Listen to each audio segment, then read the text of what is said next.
CV classes के YouTube channel पर आप सबका फिर से स्वागत है। अपने एनसीईआरटी सार संग्रह पॉइंटर सीरीज़ के अंतर्गत हमारा अगला जो विषय है वह है प्राचीन भारतीय इतिहास और यह इसका पहला पार्ट है। इसके बाद हमारा दूसरा पार्ट आएगा और 2 पार्टों में हम प्राचीन भारतीय इतिहास को समाप्त कर लेंगे। क्लास स्टार्ट करने से पहले आप लोगों के लिए एक जानकारी है कि अगर आप लोग मेडिवल हिस्ट्री या फिर मध्यकालीन भारतीय इतिहास को डिटेल पूर्वक कॉन्सेप्चुअल तरीके से पढ़ना चाहते हैं तो इसकी प्लेलिस्ट हमारे चैनल पे आपको मिल जाएगी। उसके साथ साथ हम लोगों ने जीव विज्ञान की सीरीज़ भी स्टार्ट की है और उसके साथ साथ भारतीय राष्ट्रीय स्वतंत्रता संघर्ष की भी सीरीज़ स्टार्ट की है। ये सभी चीज़ें आप लोगों को हमारे प्लेलिस्ट में मिल जाएंगी, जाके चेक कर सकते हैं। तो चलिए बिना किसी देरी के शुरू करते हैं अपने आज के लेक्चर को।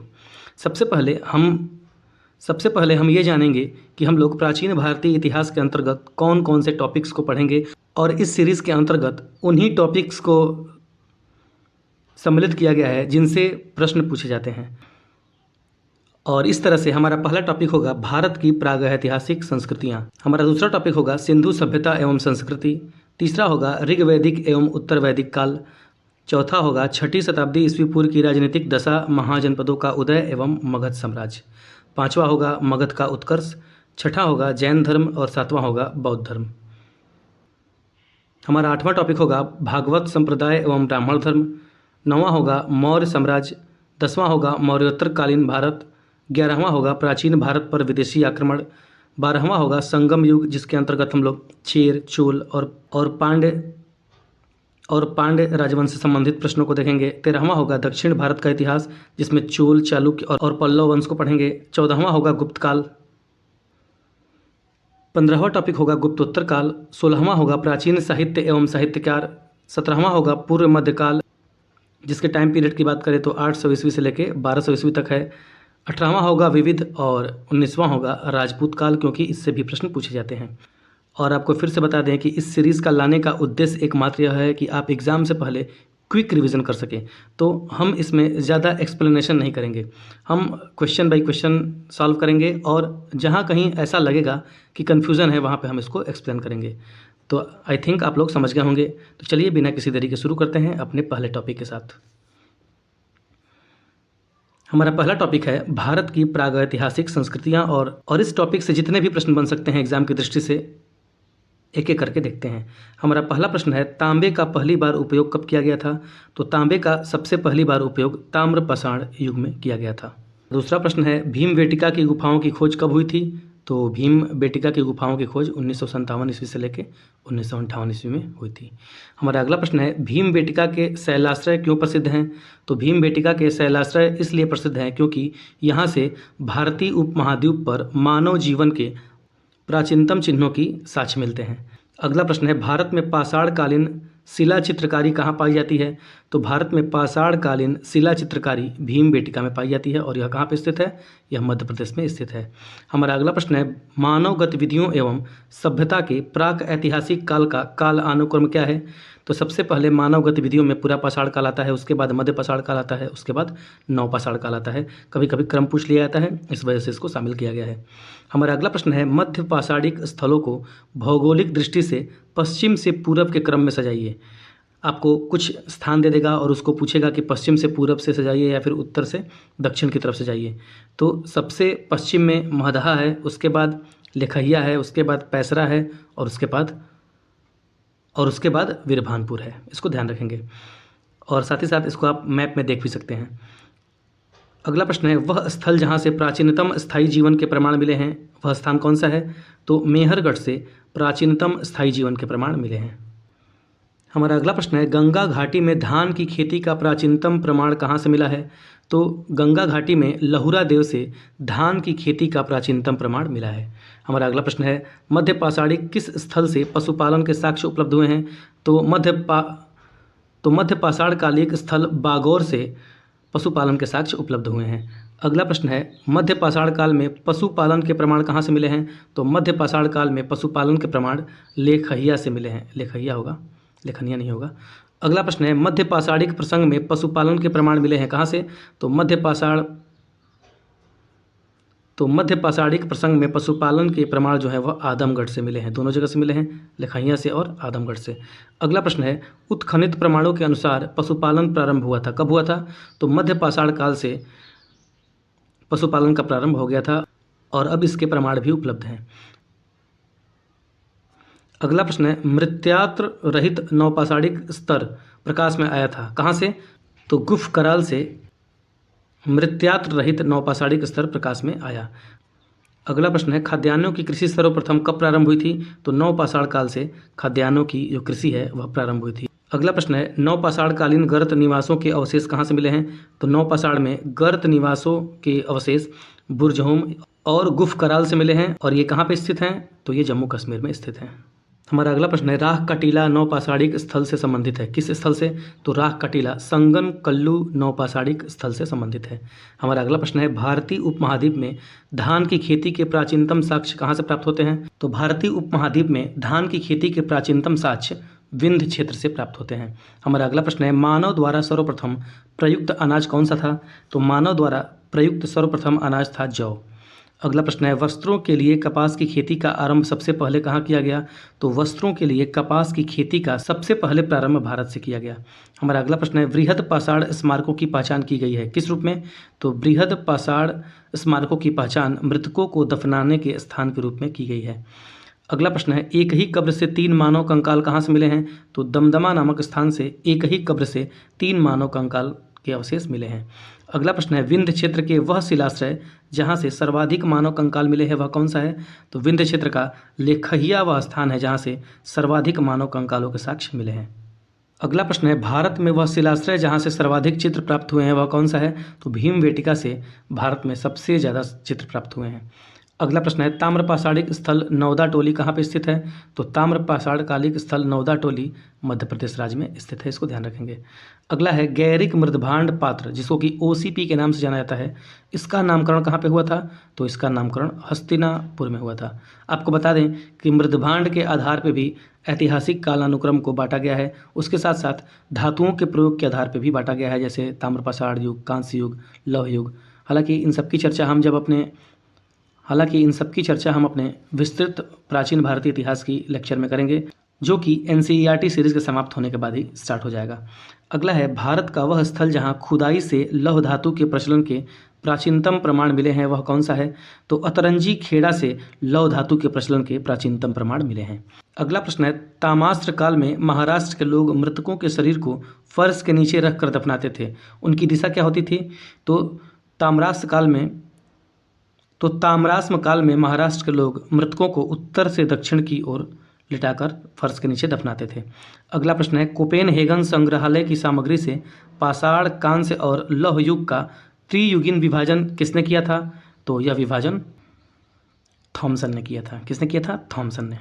अगला प्रश्न है, भारत में प्रथम पूरा पाषाणिक उपकरण की खोज करने वाले रॉबर्ट ब्रूसफुट क्या थे? तो रॉबर्ट ब्रूसफुट एक भूगर्भ वैज्ञानिक थे जिन्होंने भारत में सबसे पहले पूरा पाषाणकालिक उपकरण की खोज की थी। अगला प्रश्न है, ताम्रपाषाणिक स्थल नौदा टोली का उत्खनन किसने किया था? तो ताम्रपाषाणकालिक स्थल नौदा टोली का उत्खनन HD संकालिया ने किया था, ध्यान रखेंगे, अच्छा प्रश्न है। अगला प्रश्न है, भीमबेटिका की गुफाएं प्रसिद्ध हैं, किस लिए? तो भीमबेटिका की गुफाएं शैल चित्रों के लिए प्रसिद्ध हैं। अगला प्रश्न है, दमदमा नामक पूरा स्थल संबंधित है किस काल से? तो दमदमा नामक पूरा स्थल मध्य पाषाण काल से संबंधित है। अगला प्रश्न है, भीमबेटिका पूरा पाषाण काल का एक प्रसिद्ध स्थल है, किस भारतीय राज्य में स्थित है भीमबेटिका? तो भीमबेटिका मध्य प्रदेश राज्य में स्थित है। अगला प्रश्न है, प्राचीन भारतीय इतिहास के काल में मिट्टी के बर्तनों का पता लगाया गया था, कब? तो प्राचीन भारतीय इतिहास के काल में मिट्टी के बर्तनों का पता नवपाषाण काल में लगाया गया था। हमारा अगला प्रश्न है, कौन सा पूर्व ऐतिहासिक स्थल मिट्टी की सतहों पर खुर के निशान के रूप में मवेशियों के पालन का पुरातात्विक प्रमाण प्रदान करता है? तो वह स्थान है महगढ़ा। महगढ़ा से जो है मिट्टी की सतहों पर खुर के निशान मिले हैं, जिससे कि यह अंदाज़ा लगाया जाता है कि वहाँ पे पशुपालन होता था। अगला प्रश्न है, प्रारंभिक मनुष्यों द्वारा उपयोग किए जाने वाले माइक्रोलिथ्स क्या थे? तो प्रारंभिक मनुष्यों द्वारा उपयोग किए जाने वाले माइक्रोलिथ जो थे वह पत्थर के औजार थे। माइक्रोलिथ जो है 2 वर्डों से मिलकर बना है, माइक्रो और लिथिक। माइक्रो का मतलब छोटा और लिथ जहाँ भी आ जाए वहाँ पर मतलब होता है पत्थर। इस चीज़ से भी कनेक्ट करके आप इसको याद रख सकते हैं। अगला प्रश्न है, भारत में पुरातात्विक महत्व का एक पूरा पाषाण स्थल कौन सा है? तो भारत में पुरातात्विक महत्व का एक पूरा पाषाण स्थल हुनसांगी है। अगला प्रश्न है, सेल्ट एक नवपाषाणकालीन क्या है? तो सेल्ट एक नवपाषाणकालीन उपकरण है। अगला प्रश्न है, प्रागैतिहासिक काल के पहले युग को क्या कहा जाता है? तो प्रागैतिहासिक काल के पहले के युग को पुरापाषाण काल कहा जाता है। अगला प्रश्न है, पुरातात्विक स्थल पर गर्त आवासों के प्रमाण कहाँ से मिले हैं? तो पुरातात्विक स्थल पर गर्त आवासों के प्रमाण बुर्जहोम से मिले हैं। अगला प्रश्न है, मेहरगढ़ नवपाषाण काल की बस्ती पाकिस्तान के किस प्रांत में स्थित है? तो मेहरगढ़ जो कि नवपाषाणकालीन स्थल है वह पाकिस्तान के बलूचिस्तान में स्थित है। अगला है, पुरातात्विक स्थल इनाम गांव स्थित है कहाँ पे? तो पुरातात्विक स्थल इनाम गांव महाराष्ट्र में स्थित है। अगला प्रश्न है, पुरातत्व स्थल कोल्डिहवा स्थित है कहाँ पे? तो कोल्डिहवा उत्तर प्रदेश में स्थित है। अगला प्रश्न है, प्रागैतिहासिक भारतीय स्थल पर होमो इरेक्टस मानव की खोपड़ी पाई गई थी। यह कहाँ से पाई गई थी? तो यह हथनौरा से प्राप्त हुई थी। क्या प्राप्त हुई थी? होमो इरेक्टस मानव की खोपड़ी हथनौरा से प्राप्त हुई थी। अगले प्रश्न में आपको सुमेलित करना है जो कि निम्नलिखित है। पहले कॉलम में स्थलों का नाम दिया गया है और वर्तमान में वे स्थान कहाँ पे पड़ते हैं उनकी जगह दी गई है। अगर नेवासा की बात करें तो नेवासा वर्तमान में महाराष्ट्र राज्य में पड़ता है। अगर ईसमपुर की बात करें तो ईसमपुर वर्तमान में कर्नाटक राज्य में है। अगर डिडवाना की बात करें तो डिडवाना वर्तमान में राजस्थान राज्य में है। अगर गुडियाम गुफा की बात करें तो गुडियाम गुफा जो है वर्तमान में तमिलनाडु राज्य में स्थित है। हमारा अगला टॉपिक है सिंधु सभ्यता एवं संस्कृति, और इससे जितने भी प्रश्न बन सकते हैं चलिए उनको एक एक करके देखते हैं। हमारा पहला प्रश्न है, हड़प्पा के एक बंदरगाह का नाम है। तो हड़प्पा के बंदरगाह का नाम क्या है? लोथल। लोथल जो था हड़प्पा सभ्यता का एक बंदरगाह था और यह किस नदी के किनारे स्थित है? यह भोगवा नदी के किनारे स्थित है। यह भी कई बार एग्जाम में पूछा गया है, इसको भी ध्यान रखेंगे। अगला प्रश्न है, दधेरी एक परवर्ती हड़प्पीय पुरा स्थल है। दधेरी कहाँ पे स्थित है? तो दधेरी पंजाब में स्थित है, इसको ध्यान रखेंगे। हमारा अगला प्रश्न है, सिंधु सभ्यता में निर्यात किया जाता था किसको? तो सूती वस्त्र को सिंधु सभ्यता में निर्यात किया जाता था। अगला प्रश्न है, हड़प्पा सभ्यता के दौरान डांसिंग गर्ल या फिर नर्तकी की कांस्य प्रतिमा बनाने के लिए किस तकनीकी का इस्तेमाल किया गया था?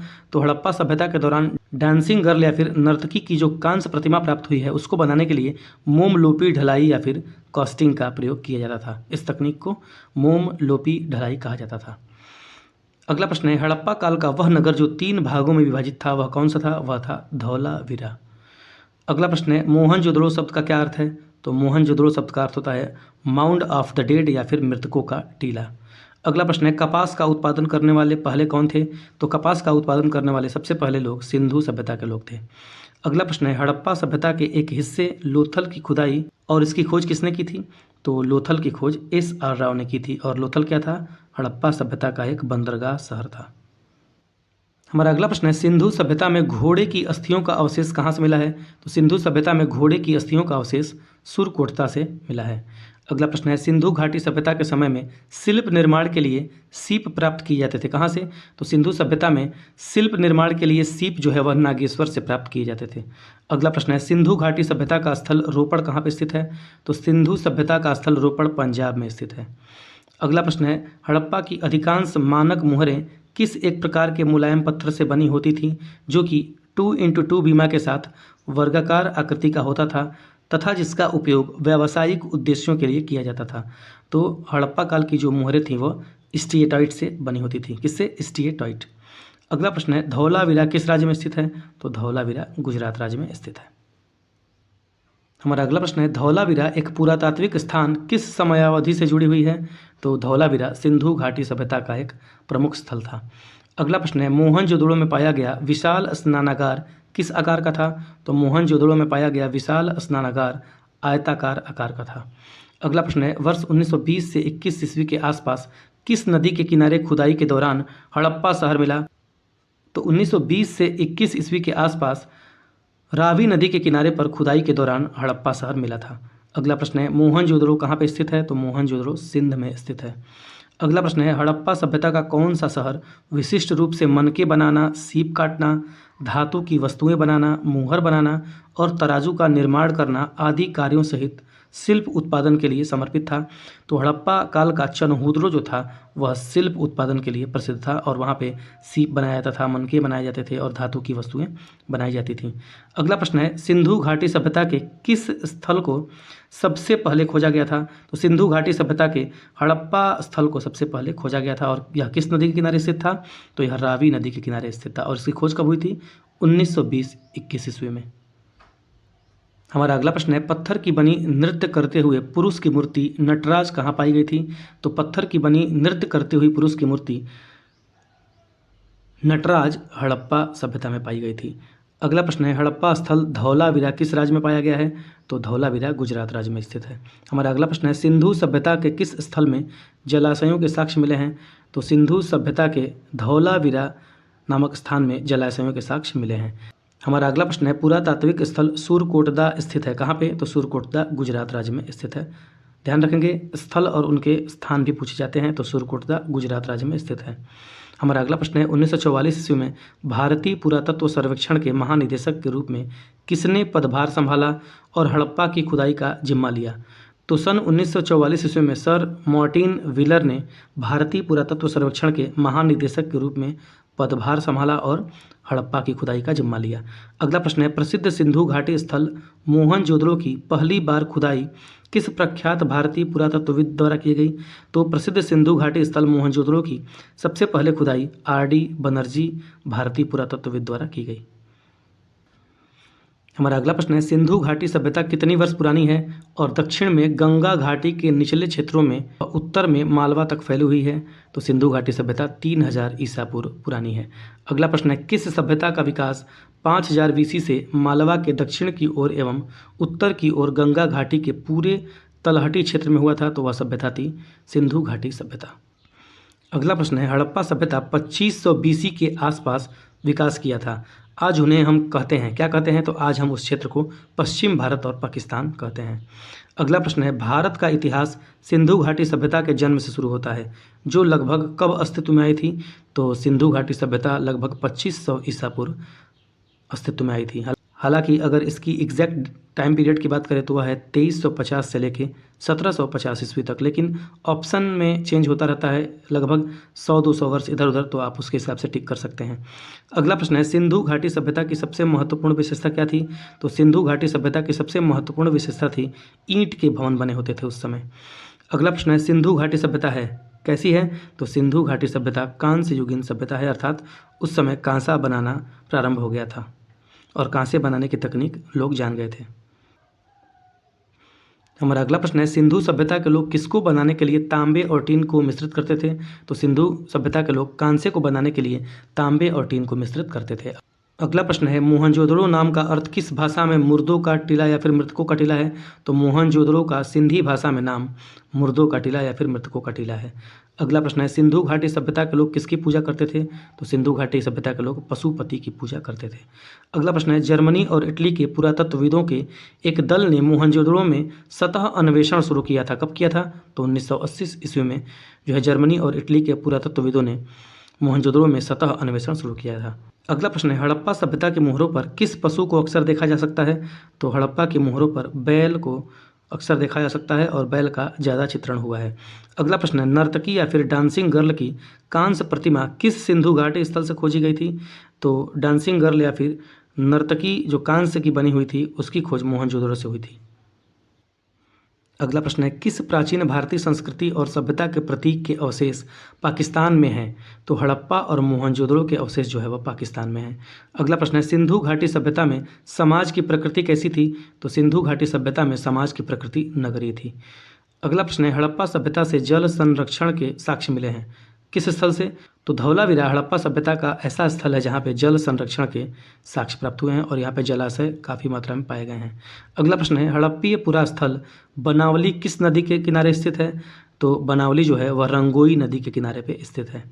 अगला प्रश्न है, हड़प्पा सभ्यता का स्थल मांडी भारत के किस राज्य में स्थित है? तो हड़प्पा सभ्यता का स्थल मांडी जो है वह उत्तर प्रदेश राज्य में स्थित है।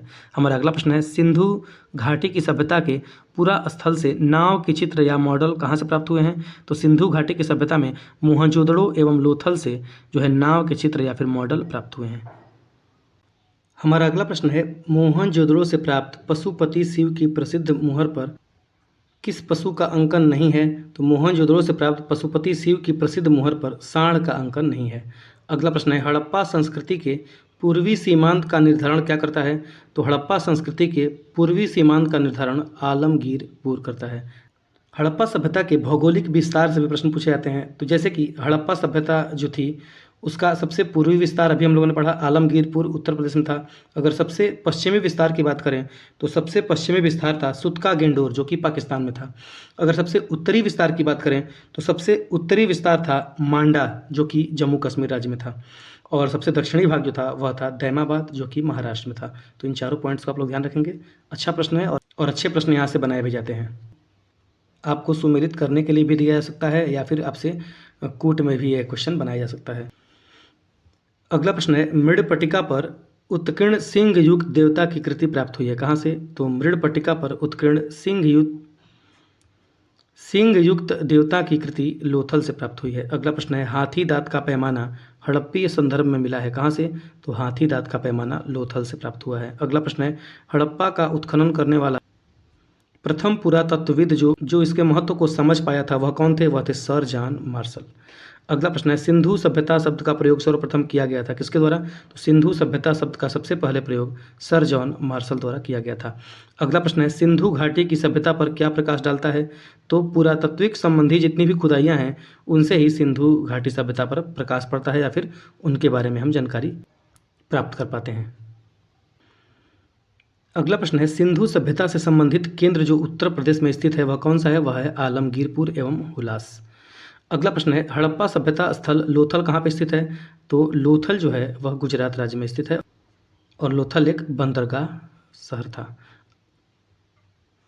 और लोथल एक बंदरगाह था। अगला प्रश्न है, हड़प्पीय संस्कृति के संदर्भ में शैलकृत स्थापत्य के प्रमाण कहाँ से मिले हैं? तो हड़प्पा सभ्यता में शैलकृत स्थापत्य जो है वह धौलावीरा से प्राप्त हुए हैं। अगला प्रश्न है, अधिसंख्य हड़प्पा स्थल स्थित है कहाँ पे? तो राखीगढ़ी में। अधिसंख्य हड़प्पा स्थल राखीगढ़ी में स्थित है। अगला प्रश्न है, एक जुते हुए खेत की खोज की गई थी कहाँ पे? तो कालीबंगा से एक जुते हुए खेत का प्रमाण मिला है।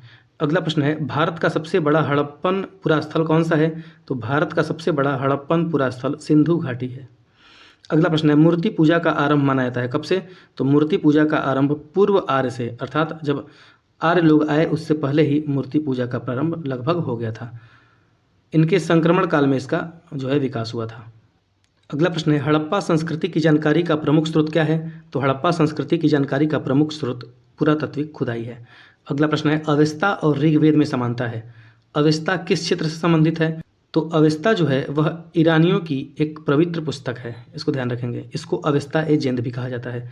अगला प्रश्न है, भारत में कपास की खेती का सबसे पहला साक्ष्य कहाँ से प्राप्त हुआ? तो भारत में कपास की खेती का सबसे पहला साक्ष्य मेहरगढ़ से प्राप्त हुआ है। अगला प्रश्न है, हड़प्पा का वह स्थल जहाँ पर मिट्टी के हल की आकृति मिली है वह स्थल कौन सा है? तो हड़प्पा के बनावली नामक स्थल से मिट्टी के हल की आकृति प्राप्त हुई है। अगला प्रश्न है, वह स्थान या फिर स्थल जहाँ से 100 पेटिका या फिर ताबूत के प्रमाण मिले हैं वह स्थान कौन सा है? वह है हड़प्पा। हड़प्पा से ताबूत के प्रमाण प्राप्त हुए हैं। अगला प्रश्न है, भारत में स्वतंत्रता के बाद सर्वाधिक संख्या में हड़प्पी स्थलों की खोज हुई थी कहाँ से? तो भारत में स्वतंत्रता के बाद सर्वाधिक संख्या में हड़प्पी स्थलों की खोज गुजरात राज्य में हुई है। अगला प्रश्न है, स्थान पर पुरातात्विकों की 5 जंगली कुत्तों और 12 सिंहों के सिंह के अवशेष प्राप्त हुए हैं। किस स्थान से? तो बुर्ज होम से 5 जंगली कुत्तों और 12 सिंहों के सिंह के अवशेष प्राप्त हुए हैं और बुर्ज होम किस राज्य में है? तो जम्मू और कश्मीर में। अगला प्रश्न है, जारवे कल्चर एक चाल्कोलिथिक पुरातात्विक स्थल था जो वर्तमान समय में किस भारतीय राज्य में स्थित है? तो जारवे कल्चर या फिर जारवे संस्कृति वर्तमान में महाराष्ट्र राज्य में स्थित है। अगला प्रश्न है, जम्मू कश्मीर में पुरातात्विक महत्व का स्थल कौन सा है? तो जम्मू कश्मीर का प्रसिद्ध पुरातात्विक स्थल बुर्ज होम है जहाँ से गर्तावास के भी साक्ष्य प्राप्त हुए हैं। अगला प्रश्न है, सिंधु घाटी सभ्यता के किस शहर में एक बंदरगाह पाया गया है? तो सिंधु घाटी सभ्यता के लोथल से एक बंदरगाह पाया गया है। अगला प्रश्न है, 1948 ईस्वी में अर्नेस्ट मैके ने उल्लेख किया कि हड़प्पा शहर लोथल में जल निकासी व्यवस्था के लिए नालियों को किससे बनाया गया था? तो लोथल में नालियों को पकी ईंटों से बनाया गया था और इसका उल्लेख किसने किया था? अर्नेस्ट मैके ने 1948 ईस्वी में। अगला प्रश्न है, सिंधु घाटी सभ्यता के किस स्थल में द ग्रेट बाथ विशाल स्नानागार पाया गया है? तो सिंधु घाटी के मोहनजोदड़ो से विशाल स्नानागार प्राप्त हुआ है।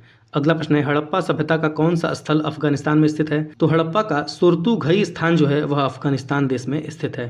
अगला प्रश्न है, मोहनजोदड़ो में मिले महान स्नानागार को किसकी परत चढ़ाकर जलरोधी बनाया गया था?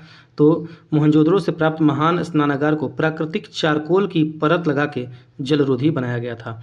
हमारा अगला प्रश्न है, लगभग 2500 साल पहले सिंधु नदी को ईरानियों द्वारा क्या कहा जाता था? तो लगभग 2500 साल पहले सिंधु नदी को ईरानियों के द्वारा हिंदोस कहा जाता था और इसी के नाम पे बाद में हम लोगों के देश का नाम हिंदुस्तान पड़ा। अगला प्रश्न है, दैमाबाद नामक प्रागैतिहासिक स्थल किस राज्य में स्थित है? तो दैमाबाद महाराष्ट्र राज्य में स्थित है।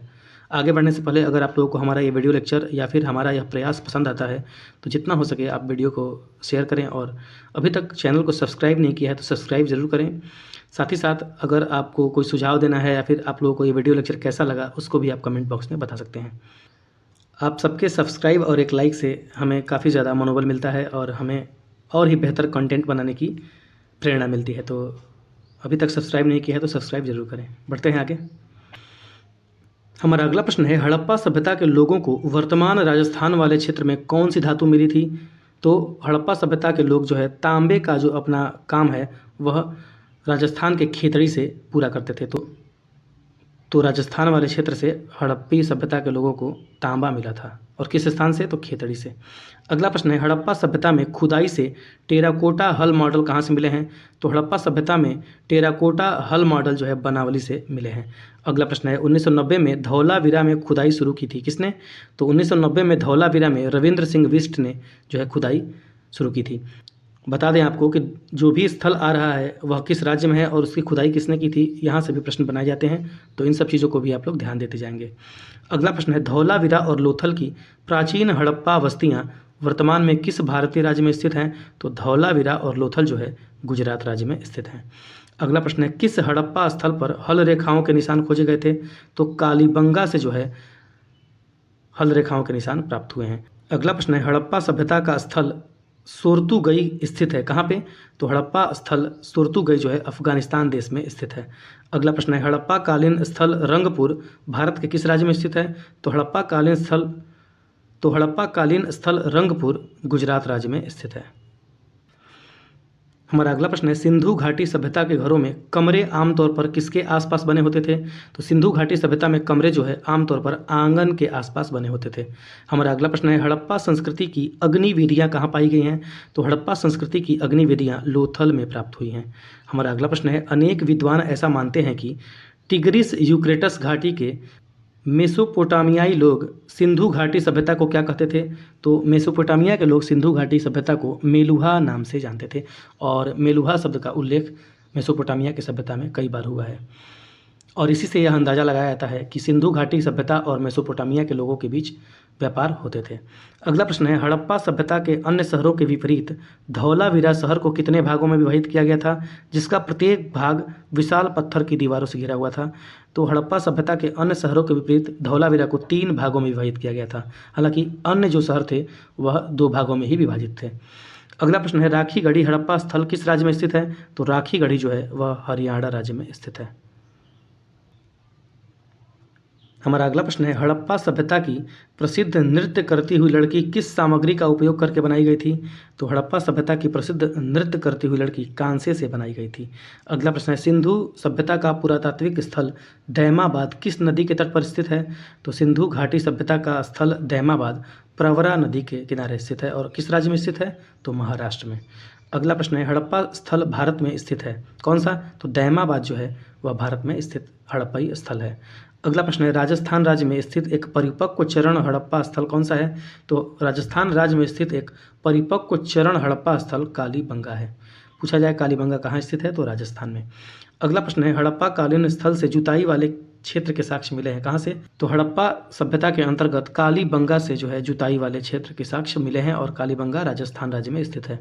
अगला प्रश्न है, सिंधु के पूर्व के क्षेत्र को संदर्भित करने के लिए 6ठी-5वीं शताब्दी BC में किस पुराने शब्द का प्रयोग किया जाता था? तो सिंधु के पूर्व के क्षेत्र को संदर्भित करने के लिए फारसी भाषा में हिंदू शब्द का प्रयोग 6ठी-5वीं शताब्दी ईस्वी पूर्व में किया जाता था।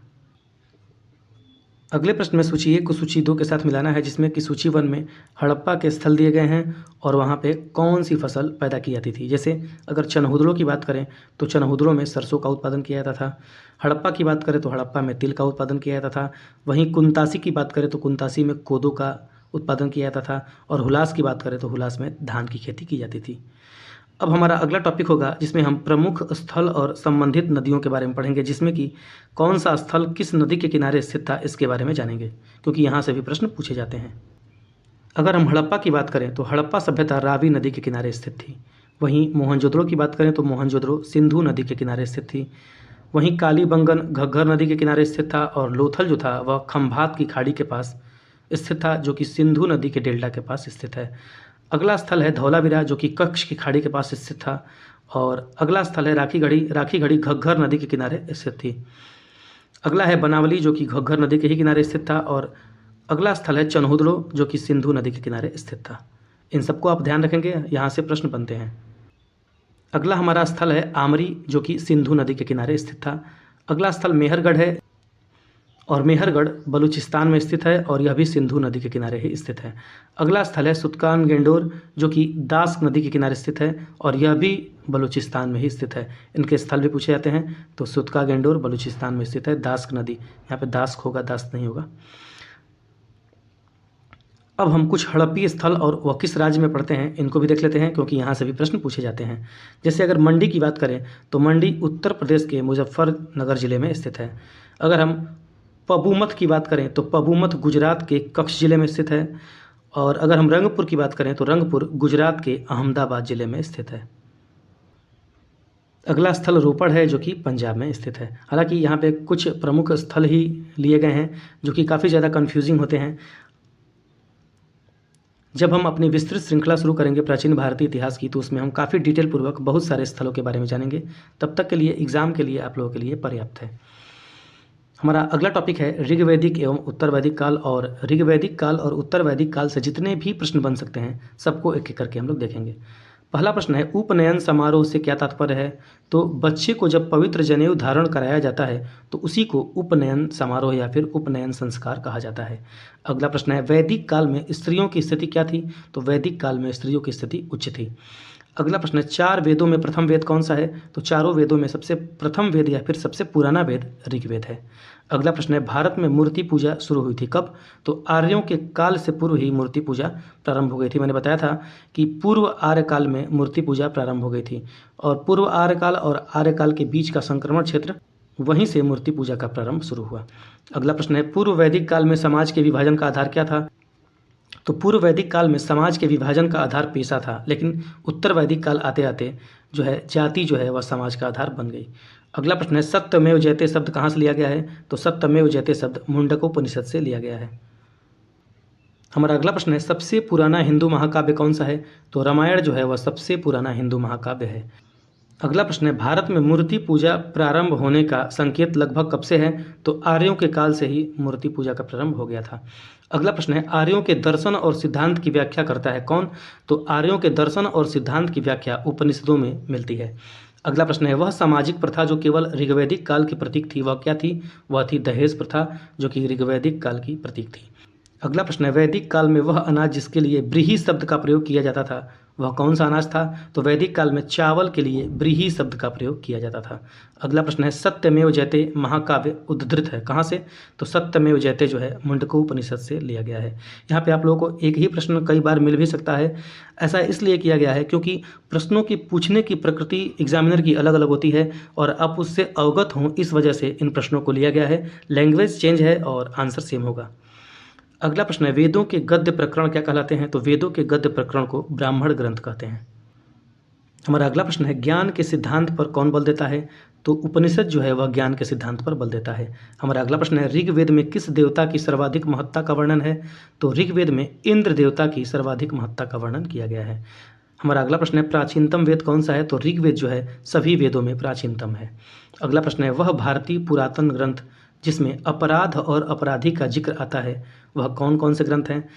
तो भारतीय पुरातन ग्रंथ अर्थशास्त्र, मनुस्मृति और न्याय मीमांसा में अपराध और अपराधी का जिक्र मिलता है।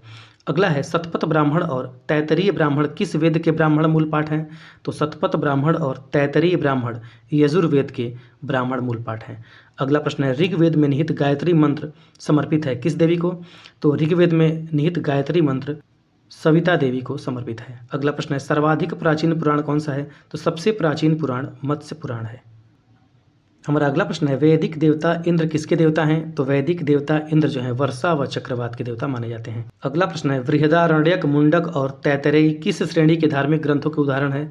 तो बृहदारण्यक, मुंडक और तैत्तरीय जो है वह उपनिषद हैं। अगला प्रश्न है हिंदू धर्म में किस देव को पौधों के स्वामी, रोगों के उपचारक और धन के दाता के रूप में जाना जाता है? तो हिंदू धर्म में सोम देवता को पौधों का स्वामी, रोगों के उपचारक और धन के दाता के रूप में जाना जाता है। और इन्हीं देवता के नाम पे उस समय के लोग एक पेय पदार्थ पीते थे जिसको कि सोम रस कहा जाता था। अगला प्रश्न है हिंदू धर्म की प्रमुख दार्शनिक विचारधारा क्या है? तो हिंदू धर्म की प्रसिद्ध दार्शनिक विचारधारा वैशेषिक दर्शन है। अगला प्रश्न है किस वेद को कर्मकांड ग्रंथ के रूप में जाना जाता है? तो यजुर्वेद को कर्मकांड ग्रंथ के रूप में जाना जाता है। अगला प्रश्न है यजुर्वेद की कितनी शाखाएं हैं? तो यजुर्वेद की 2 शाखाएं हैं। कौन कौन सी? तो कृष्ण यजुर्वेद और शुक्ल यजुर्वेद। अगला प्रश्न है वैदिक ग्रंथों के अनुसार संग्रहित्री का कार्य क्या था? तो वैदिक ग्रंथों के अनुसार संग्रहित्री का कार्य था कोषाध्यक्ष का या फिर खजांची का।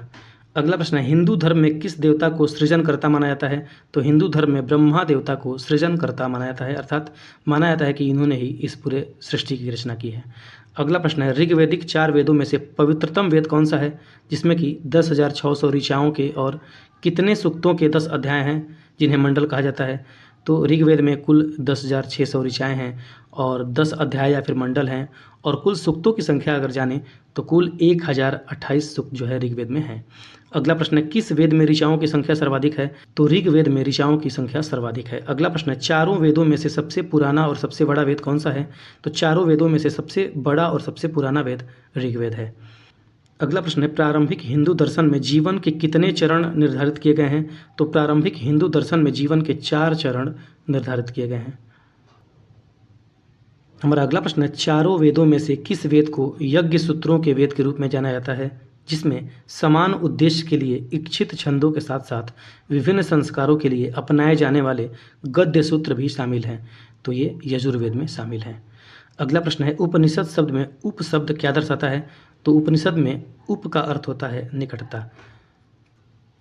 अगला प्रश्न है ऋग्वेद के स्रोतों को किसके रूप में भी जाना जाता है? तो ऋग्वेद के स्रोतों को सूक्त के नाम से भी जाना जाता है। अगला प्रश्न है किस वेद को गीत की पुस्तक, मंत्रों का वेद या गीत का योग भी कहा जाता है? तो साम वेद को गीत की पुस्तक, मंत्रों का वेद या फिर गीत का योग भी कहा जाता है। अगला प्रश्न है ऋग्वेद में ऐसे कितने मंत्र हैं जिनमें अप्रामाणिक बालखिल्य भजन शामिल हैं?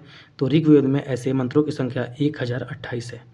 अगला प्रश्न है वेदों का कौन सा अंग जटिल शब्दों के अर्थ एवं व्याख्या के लिए प्रसिद्ध है? तो वेदों में निरुक्त जो है वह जटिल शब्दों एवं अर्थ की व्याख्या के लिए प्रसिद्ध है। हालांकि वेदों के 6 अंग होते हैं जिनके बारे में हम लोग डिटेल पूर्वक अपने कंप्लीट वीडियो लेक्चर में करेंगे, यहाँ पे करने का कोई मतलब नहीं बनता। लेकिन आप लोग ये ध्यान रखेंगे कि वेदों के कुल 6 अंग हैं। अगर हम उनके नाम की बात करें तो उसमें पहला होगा शिक्षा, दूसरा होगा कल्प, तीसरा होगा व्याकरण, चौथा होगा निरुक्त, पांचवा होगा छंद और छठा होगा ज्योतिष। यही 6 जो हैं वो वेदांग या फिर वेदों के अंग कहे जाते हैं। हमारा अगला प्रश्न है भारत का राष्ट्रीय आदर्श वाक्य सत्यमेव जयते अर्थात सत्य की हमेशा विजय होती है किस प्राचीन भारतीय शास्त्र से उद्धृत एक मंत्र है? तो सत्यमेव जयते जो है मुंडकोपनिषद से लिया गया है। हमारा अगला प्रश्न है धनुर्वेद यजुर्वेद का एक उपवेद है, इसका संबंध किससे है? तो धनुर्वेद का संबंध युद्ध कौशल से है। अगला प्रश्न है किस वेद में संगीत से संबंधित ज्ञान संग्रहित है? तो साम वेद में संगीत से संबंधित ज्ञान संग्रहित किया गया है। अगला प्रश्न है वेदों को इंडो आर्यन सभ्यता का सर्वप्रथम साहित्यिक अभिलेख माना जाता है, इसमें शामिल 4 वेदों के नाम ऋग्वेद, सामवेद, यजुर्वेद और चौथा वेद कौन सा है? चौथा वेद है अथर्ववेद। अगला प्रश्न है मुंडक उपनिषद किस वेद से संबंधित है? तो मुंडकोपनिषद जो है वह अथर्ववेद से संबंधित है। अगला प्रश्न है भारत की वैदिक काल अवधि कब तक चली? तो भारत की वैदिक काल अवधि या फिर वैदिक टाइम पीरियड 1500 ईस्वी पूर्व से लेकर 500 ईस्वी पूर्व तक था। अगला प्रश्न है जादुई अनुष्ठान और वशीकरण के बारे में कौन सा वेद बताता है? तो जादवी अनुष्ठान और वशीकरण के बारे में अथर्ववेद में प्राप्त होता है। अगला प्रश्न है यजुर्वेद में यजुर का अर्थ क्या होता है? तो यजुर्वेद में यजुर का अर्थ होता है बलिदान। अगला प्रश्न है वेद में बीमारियों का उपचार दिया गया है, किस वेद में? तो अथर्ववेद में बीमारियों का उपचार दिया गया है। अगला प्रश्न है किस उपनिषद में वसुधैव कुटुंबकम शब्द का उल्लेख किया गया है? तो महा उपनिषद में जो है वह वसुधैव कुटुंबकम शब्द का प्रयोग किया गया है। अगला प्रश्न है 108 उपनिषदों में से कितने उपनिषद जो है वह मुख्य माने जाते हैं? तो 108 उपनिषदों में से 11 उपनिषद मुख्य माने जाते हैं। हमारा अगला प्रश्न है सबसे पुराना उपनिषद कौन सा है? तो छांदोग्य उपनिषद जो है वह सबसे पुराना उपनिषद है। अगला प्रश्न है प्रारंभिक भारतीय दार्शनिक के अनुसार प्रत्येक वस्तु कितने मूल तत्वों से मिलकर बनी है? तो प्रारंभिक दार्शनिक मत के अनुसार प्रत्येक वस्तु 5 मूल तत्वों से मिलकर बनी है, और वो कौन कौन से हैं? क्षितिजल, पावक, गगन और समीर। हमारा अगला प्रश्न है ऋग्वैदिक युग के नर देवता पौधों के देवता थे कौन? तो सोम जो थे वह पौधों के देवता थे। अगला प्रश्न है प्राचीन काल में आर्यों के जीविकोपार्जन का मुख्य साधन क्या था? तो प्राचीन काल में आर्यों के जीविका का मुख्य साधन था कृषि एवं पशुपालन। अगला प्रश्न है पुराणों के 5 लक्षणों का उल्लेख कहाँ पर मिलता है? तो पुराणों के 5 लक्षणों का उल्लेख मत्स्य पुराण में मिलता है। अगला प्रश्न है अष्टक भी कहा जाता है किसको? तो ऋग्वेद को अष्टक भी कहा जाता है, तो इसको ध्यान रखेंगे, अच्छा प्रश्न है। अगला प्रश्न है वैदिक कालीन प्रशासन में भागदूह अधिकारी था किसका? तो वैदिक काल में भागदूह जो था वह राजस्व कर जमा करने वाला अधिकारी था, अर्थात राजस्व कर जमा करने वाले अधिकारी को भागदूह कहा जाता था। कब? वैदिक काल में। अगला प्रश्न है वह ग्रंथ जिसमें आयुर्वेद शब्द का प्रयोग हुआ है वह वेद कौन सा है? तो ऋग्वेद में आयुर्वेद शब्द का प्रयोग किया गया है। अगला प्रश्न है महाभारत ग्रंथ का उपनाम क्या है? तो महाभारत ग्रंथ का उपनाम है शतसहस्त्री संहिता। हमारा अगला प्रश्न है गायत्री मंत्र के नाम से प्रसिद्ध मंत्र सर्वप्रथम कहाँ मिलता है? तो गायत्री मंत्र जो है सबसे पहले ऋग्वेद में प्राप्त होता है। अगला प्रश्न है ऋग्वेद की मूल लिपि क्या थी? तो ऋग्वेद की मूल लिपि ब्राह्मी लिपि थी। अगला प्रश्न है ऋग्वेद पर आधारित संकलन कौन सा है? तो सामवेद जो है वह ऋग्वेद पर आधारित संकलन है और इसे संगीत का जनक भी कहा जाता है। अगला प्रश्न है ऋग्वैदिक धर्म था कैसा था? तो ऋग्वैदिक धर्म बहुदेववादी था, अर्थात उस समय बहुत सारे देवी देवताओं की पूजा की जाती थी। अगला प्रश्न है ऋग्वैदिक काल में जनता विश्वास करती थी किस पर? बलि एवं कर्म कांडों पर विश्वास करती थी, यहाँ पे बलि होगा। अगला प्रश्न है गोत्र शब्द का प्रयोग सर्वप्रथम हुआ है कहाँ पे? तो गोत्र शब्द का सबसे पहले प्रयोग ऋग्वेद में हुआ है। अगला प्रश्न है ऋग्वेद में सर्वाधिक संख्या में मंत्र किस देवता से संबंधित हैं? तो ऋग्वेद में सर्वाधिक संख्या में मंत्र जो है वह इंद्र देवता से संबंधित हैं। अगला प्रश्न है वह वैदिक ग्रंथ जिसमें वर्ण शब्द का सर्वप्रथम नामोल्लेख मिलता है वह वेद कौन सा है? तो वर्ण शब्द का सबसे पहले उल्लेख ऋग्वेद में प्राप्त होता है। हमारा अगला प्रश्न है ऋग्वेद में उल्लिखित यव शब्द किस कृषि उत्पाद हेतु प्रयोग किया गया है? तो ऋग्वेद में यव शब्द का जौ के लिए प्रयोग किया गया है। अगला प्रश्न है ऋग्वेद में उल्लिखित प्रसिद्ध 10 राजाओं का युद्ध कहाँ लड़ा गया था? तो ऋग्वेद में उल्लिखित प्रसिद्ध 10 राजाओं का युद्ध पुरुषणी या फिर रावी नदी के किनारे लड़ा गया था। अगला प्रश्न है ऋग्वैदिक काल के प्रारंभ में महत्वपूर्ण मूल्यवान संपत्ति समझा जाता था किसको? तो ऋग्वैदिक काल में गाय को मूल्यवान संपत्ति समझा जाता था। अगला प्रश्न है वैदिक काल में अघन्या माना गया है किसको? तो वैदिक काल में अघन्या गाय को माना गया है। अघन्या का मतलब क्या होता है? जिसको न मारा जाए या फिर जिसका वध न किया जाए। अगला प्रश्न है वैदिक साहित्य जिसमें मोक्ष की चर्चा मिलती है वह कौन है? तो उपनिषद वैदिक साहित्य में मोक्ष की चर्चा मिलती है। अगला प्रश्न है वैदिक देवताओं में पुरोहित माना जाता था किसको? तो बृहस्पति को, देवता बृहस्पति को वैदिक देवताओं का पुरोहित माना जाता था। अगला प्रश्न है उत्तर वैदिक काल में आर्य संस्कृति का धूर किसे समझा जाता था? तो उत्तर वैदिक काल में कुरु और पंचाल को जो है आर्य संस्कृति का धूर समझा जाता था। अगला प्रश्न है वैदिक कर्मकांड में होता का संबंध किससे है? तो वैदिक कर्मकांड में होता का संबंध ऋग्वेद से है, अर्थात ऋग्वेद का जो वाचन करता था उसे होत्रा कहते थे। अगला प्रश्न है आरंभिक वैदिक साहित्य में सर्वाधिक वर्णित नदी कौन सी है? तो वैदिक काल में सर्वाधिक वर्णित नदी सिंधु नदी है। और वहीं पूछा जाए सर्वाधिक पवित्र नदी कौन सी है? तो वह है सरस्वती नदी, इसको भी ध्यान रखेंगे। अगला प्रश्न है ऋग्वेद में मातेत्मा, देवीत्मा तथा नदीत्मा किसको संबोधित किया गया है? तो इस नाम से सरस्वती नदी को ऋग्वेद में संबोधित किया गया है। किस किस नाम से? देवीत्मा देवियों में श्रेष्ठ, नदीत्मा नदियों में श्रेष्ठ, और आगे है मातेत्मा माताओं में श्रेष्ठ। अगला प्रश्न है शुक्ल यजुर्वेद की संहिता है कौन? तो वाजसनेयी संहिता जो है वह शुक्ल यजुर्वेद की संहिता है। अगला प्रश्न है शतपथ ब्राह्मण में उल्लिखित राजा विदेह माधव जो है उससे संबंधित ऋषि कौन थे? तो शतपथ ब्राह्मण में उल्लिखित राजा विदेह माधव जो थे ऋषि गौतम राहुगण थे। अगला प्रश्न है, जिस ग्रंथ में पुरुष मेघ का उल्लेख हुआ है वह है कौन सा ग्रंथ? तो शतपथ ब्राह्मण में पुरुष मेघ का उल्लेख किया गया है। हमारा अगला प्रश्न है, गोपथ ब्राह्मण संबंधित है किससे? तो गोपथ ब्राह्मण अथर्ववेद से संबंधित है। अगला प्रश्न है, आयुर्वेद अर्थात जीवन का विज्ञान का उल्लेख सर्वप्रथम कहाँ मिलता है? तो आयुर्वेद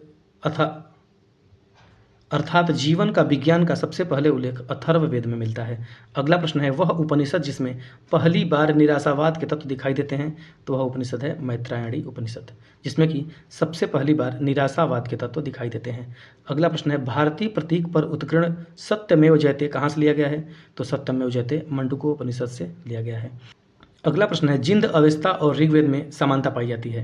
तो जिंद अवस्था किससे संबंधित है? तो जिंद अवस्था जो है ईरान से संबंधित है और ईरान की यह पवित्र पुस्तक है।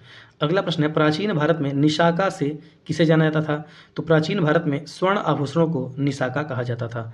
अगला प्रश्न है, 14वीं शताब्दी ईस्वी पूर्व का एक अभिलेख जिसमें वैदिक देवताओं का वर्णन है वह कहाँ से प्राप्त हुआ है? तो 14वीं सदी ईस्वी पूर्व का अभिलेख जिसमें कि वैदिक देवताओं का वर्णन है वह बोगज कोई जो कि एशिया माइनर में स्थित है वहाँ से प्राप्त होता है और इसमें हिंदू देवी देवताओं के उल्लेख भी मिले हैं। किन देवताओं के उल्लेख मिले हैं? तो इंद्र, वरुण और नासत्य का। इसको ध्यान रखेंगे। अगला प्रश्न है, मनुस्मृति मुख्यतः किससे संबंधित है? तो मनुस्मृति मुख्यतः समाज व्यवस्था से संबंधित है। अगला प्रश्न है, वह उपनिषद जिसमें आध्यात्मिक ज्ञान के विषय में नचिकेता और यम का संवाद प्राप्त होता है यह किस उपनिषद में प्राप्त होता है? तो नचिकेता और यम का संवाद कठोपनिषद में प्राप्त होता है। अगला प्रश्न है, ऋग्वेद में उल्लेखित अफगानिस्तान के साथ आर्यों के संबंध का सूचक क्या है? तो ऋग्वेद में कुभा कुर्मु नदी का उल्लेख जो है भारत के अफगानिस्तान से संबंध को दर्शाता है। अगला प्रश्न है, सर्वाधिक ऋग्वैदिक सूक्त समर्पित है किस देवता को? तो सर्वाधिक ऋग्वैदिक सूत्र जो है वह इंद्र देवता को समर्पित है। अगला प्रश्न है, आर्य शब्द का शाब्दिक अर्थ क्या होता है? तो आर्य शब्द का शाब्दिक अर्थ होता है श्रेष्ठ। अगला प्रश्न है, अध्वर्यु का अर्थ क्या होता है? तो अध्वर्यु का अर्थ होता है यज्ञ करने वाला पुरोहित। इसको ध्यान रखेंगे। अगला प्रश्न है, उपनिषद काल के राजा अश्वपति शासक थे कहाँ के थे?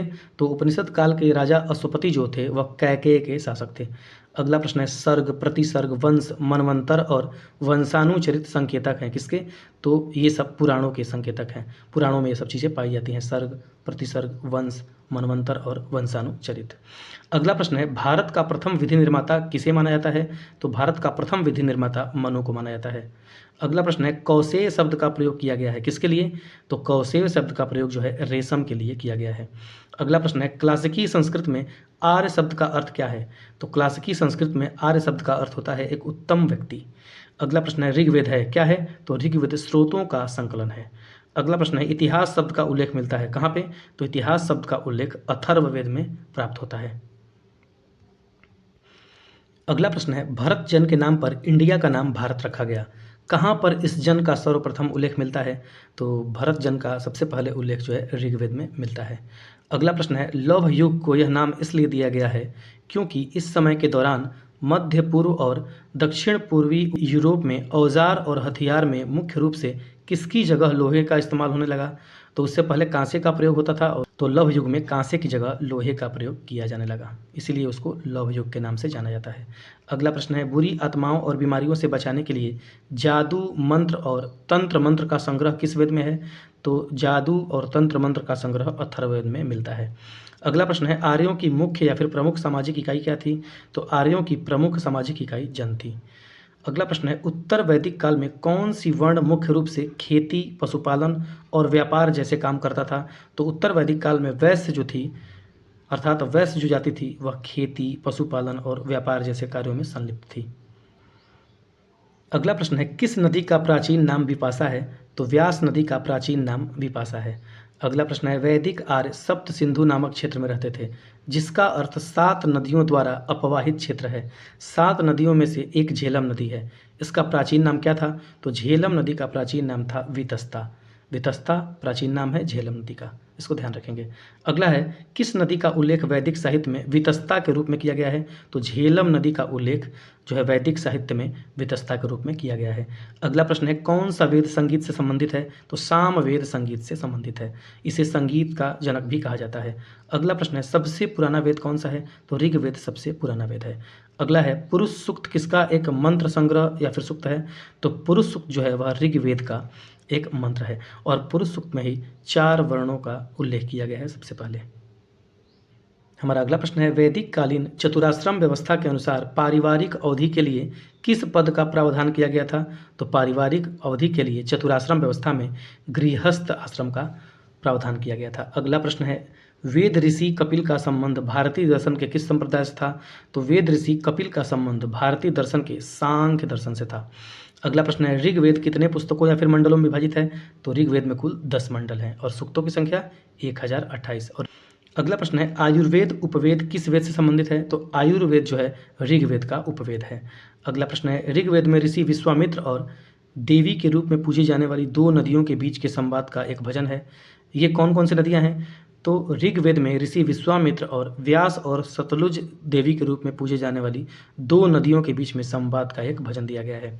अगला प्रश्न है अथर्ववेद कितने खंडों का संग्रह है? तो अथर्ववेद में कुल 20 खंड हैं। अगला प्रश्न है किस नदी को वैदिक काल में पुरुषरणी नदी के नाम से जाना जाता था? तो रावी नदी को वैदिक काल में पुरुषरणी नदी के नाम से जाना जाता था, इसको ध्यान रखेंगे। अगला प्रश्न है रावी नदी का ऋग्वैदिक नाम क्या है? तो रावी नदी का ऋग्वैदिक नाम पुरुषरणी नदी है। अगला प्रश्न है वेदांगों के संदर्भ में अनुष्ठान को दर्शाता है क्या? तो वेदांगों के संबंध में अनुष्ठान को कल्प दर्शाता है। अगला प्रश्न है एक समय पर वैदिक सभ्यता में राजा को गोपति कहते थे, जिसका अर्थ क्या था? तो गोपति का अर्थ था मवेशियों का स्वामी, क्योंकि वैदिक काल में गाय जो थी वो क्या थी? पवित्र मानी जाती थी और जिसके पास गायों की संख्या ज़्यादा होती थी वह उतना ही धनी माना जाता था। अगला प्रश्न है भारत में वैदिक सभ्यता किस नदी के किनारे विकसित हुई थी? तो भारत में वैदिक सभ्यता सरस्वती नदी के किनारे विकसित हुई थी। अगला है वैशेषिक दर्शन के प्रतिपादक कौन थे? तो वैशेषिक दर्शन के प्रतिपादक कणाद थे। अगले क्वेश्चन में हमको सुमेलित करना है, जिसमें सूची 1 में वेद दिए गए हैं और सूची 2 में उससे संबंधित ब्राह्मण ग्रंथ दिए गए हैं जहाँ से प्रश्न पूछे जाते हैं। ऋग्वेद के ब्राह्मण ग्रंथ कौशितकी और ऐतरेय हैं। यजुर्वेद के ब्राह्मण ग्रंथ शतपथ ब्राह्मण और तैतरीय ब्राह्मण हैं। सामवेद के जो ब्राह्मण ग्रंथ हैं वह हैं पंचविंश, षड्विंश, अद्भुत तथा जैमिनी प्राप्तण। अथर्ववेद का ब्राह्मण ग्रंथ गोपथ ब्राह्मण के नाम से जाना जाता है। अब हमारा अगला जो टॉपिक है वह है 6ठी शताब्दी ईस्वी पूर्व की राजनीतिक दशा, महाजनपदों का उदय एवं मगध साम्राज्य। इस टॉपिक से संबंधित जितने भी प्रश्न बन सकते हैं, चलिए एक एक करके सबको देखते हैं। प्रश्न है 6ठी-5वीं शताब्दी ईसा पूर्व में तुर्की के लोगों ने सिंधु के पूर्व में लोगों द्वारा इस्तेमाल की जाने वाली भाषा को क्या कहा था? तो तुर्की के लोगों ने सिंधु के पूर्व में लोगों द्वारा इस्तेमाल की जाने वाली भाषा को हिंदवी भाषा कहा था। अगला प्रश्न है राजा बिंबिसार के दरबार में वह प्रसिद्ध चिकित्सक जो भगवान बुद्ध के निजी चिकित्सक थे वह कौन थे? वह थे जीवक। अगला प्रश्न है 6ठी शताब्दी ईसा पूर्व में जैन और बौद्ध ग्रंथों में कितने महाजनपदों का उल्लेख किया गया है? तो 6ठी शताब्दी ईसा पूर्व में जैन और बौद्ध ग्रंथों में कुल 16 महाजनपदों का उल्लेख मिलता है।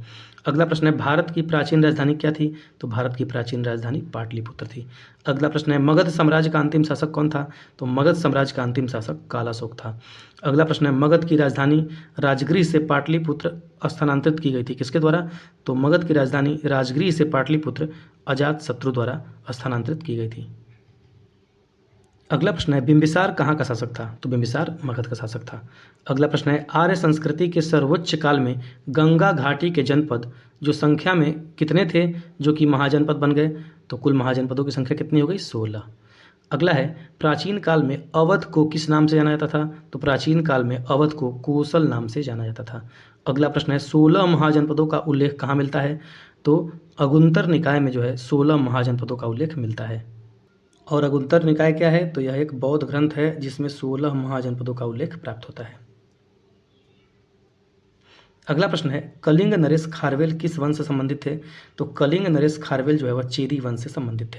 हमारा अगला प्रश्न है 6ठी शताब्दी ईस्वी पूर्व का मत्स्य महाजनपद स्थित था कहाँ पे? तो मत्स्य महाजनपद जो था वह राजस्थान राज्य में स्थित था। अगला प्रश्न है प्राचीन नगर के अवशेष कुम्हरार स्थल जो है कहाँ से प्राप्त हुए हैं? तो प्राचीन नगर कुम्हरार स्थल जो है पाटलिपुत्र में प्राप्त हुआ है।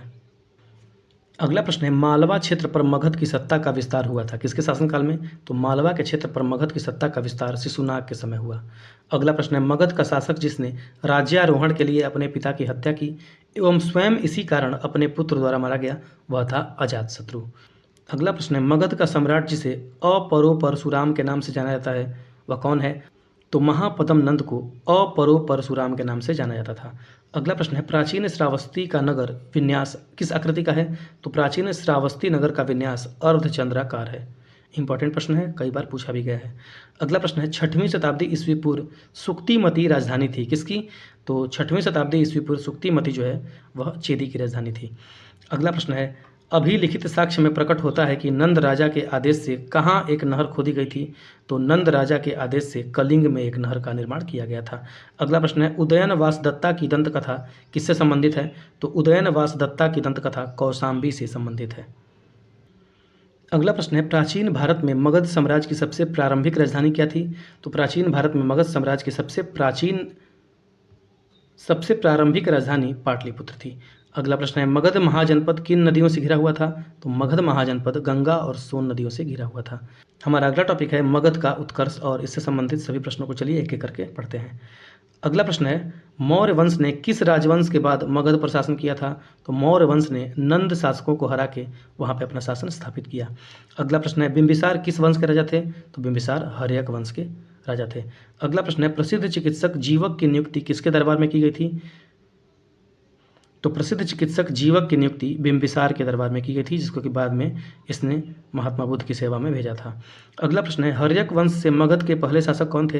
तो हर्यक वंश से मगध के पहले शासक बिंबिसार थे। अगला प्रश्न है नंद वंश का अंतिम शासक था कौन? तो नंद वंश का अंतिम शासक घनानंद था।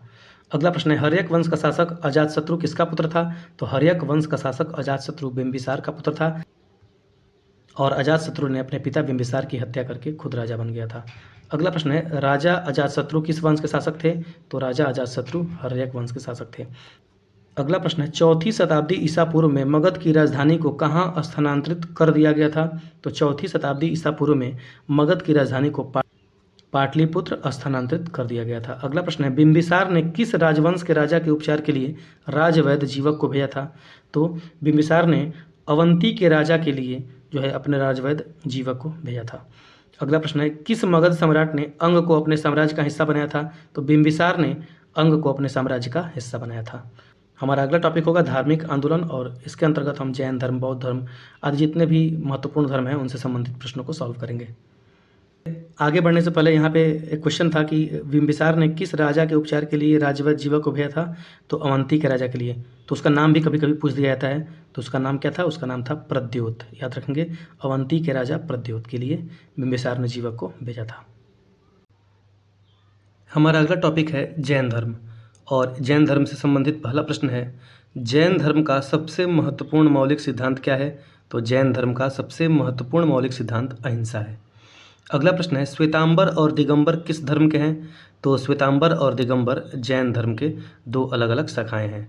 जैसा कि जैन धर्म दो भागों में विभाजित हो गया था, पहले को श्वेतांबर कहा गया और दूसरे को दिगंबर कहा गया। अगला प्रश्न है जैन धर्म के 23वें तीर्थंकर कौन थे? तो जैन धर्म के 23वें तीर्थंकर पार्श्वनाथ थे। अगला प्रश्न है गच्छा नामक संगठन किस धर्म से संबंधित है? तो गच्छा नामक संगठन जैन धर्म से संबंधित है। अगला प्रश्न है 24वें तीर्थंकर या अंतिम तीर्थंकर कौन थे? तो महावीर स्वामी जो थे वह जैन धर्म के 24वें व अंतिम तीर्थंकर थे। अगला प्रश्न है पहले जैन तीर्थंकर कौन थे? तो पहले जैन तीर्थंकर ऋषभदेव थे। अगला प्रश्न है 19वीं शताब्दी में निर्मित अजमेर का सोनी जी की नसिया मंदिर किसको समर्पित है? तो 19वीं शताब्दी में निर्मित अजमेर का सोनी जी की नसिया मंदिर ऋषभदेव को समर्पित है, जो कि जैन धर्म के प्रथम तीर्थंकर थे। अगला प्रश्न है जैन धर्म से संबंधित जल मंदिर का निर्माण करवाया था, किसने करवाया था? तो जैन धर्म से संबंधित जल मंदिर का निर्माण राजा नंदीवर्धन ने कराया था। अगला प्रश्न है जैन धर्म में तीर्थंकर क्या करता है? तो जैन धर्म में तीर्थंकर जो है वह धर्म की रक्षा और आध्यात्मिक शिक्षा देता है, जो कि मोक्ष या मुक्ति का मार्ग बताता है। अगला प्रश्न है जब कोई तीर्थंकर अपने नश्वर शरीर को छोड़ता है तो इसे किस नाम के रूप में जाना जाता है? तो जब कोई तीर्थंकर अपने नश्वर शरीर को छोड़ता है तो इसे निर्वाण कहा जाता है। अगला प्रश्न है कौन सा आगम जैन धर्म में अहिंसा का वर्णन करता है। तो सूत्रक्रांतांक नामक आगम जो है वह जैन धर्म में अहिंसा का वर्णन करता है। अगला प्रश्न है, जैन धर्म का प्रथम तीर्थंकर किसे माना जाता है? तो जैन धर्म के प्रथम तीर्थंकर थे ऋषभनाथ। अगला प्रश्न है, वर्धमान महावीर जैन धर्म के कौन से क्रम के तीर्थंकर हैं? तो वर्धमान महावीर जैन धर्म के 24वें और अंतिम तीर्थंकर हैं। अगला प्रश्न है, जैन धर्म के 24 तीर्थंकरों में से प्रथम तीर्थंकर कौन है? तो वह है ऋषभनाथ। अगला प्रश्न है, किसको पवित्र व्यक्ति माना जाता है जिसने जैन धर्म को उसका वर्तमान स्वरूप प्रदान किया था? तो जैन धर्म को उसका वर्तमान स्वरूप जो है वह महावीर स्वामी ने प्रदान किया। अगला प्रश्न है, स्वामी महावीर का जन्म कहाँ हुआ था? तो स्वामी महावीर का जन्म कुंडा ग्राम वैशाली में हुआ था। अगला है, महावीर और उनके अनुयायियों की शिक्षाओं को लगभग 1500 वर्ष पहले जिस रूप में लिखा गया था उसी रूप में वे वर्तमान में किस स्थान पर उपलब्ध हैं? तो जैन अनुयायियों की शिक्षाओं को लगभग 15 वर्ष पहले जिस रूप में लिखा गया था वह उसी रूप में गुजरात के वल्लभी में उपलब्ध है। अगला है, जैन धर्म में जैन शब्द संस्कृत शब्द जिन से लिया गया है, जिसका क्या अर्थ है? तो जिन का अर्थ होता है जिसने सभी मानवीय भवावेशों पर विजय प्राप्त कर ली हो, अर्थात विजेता।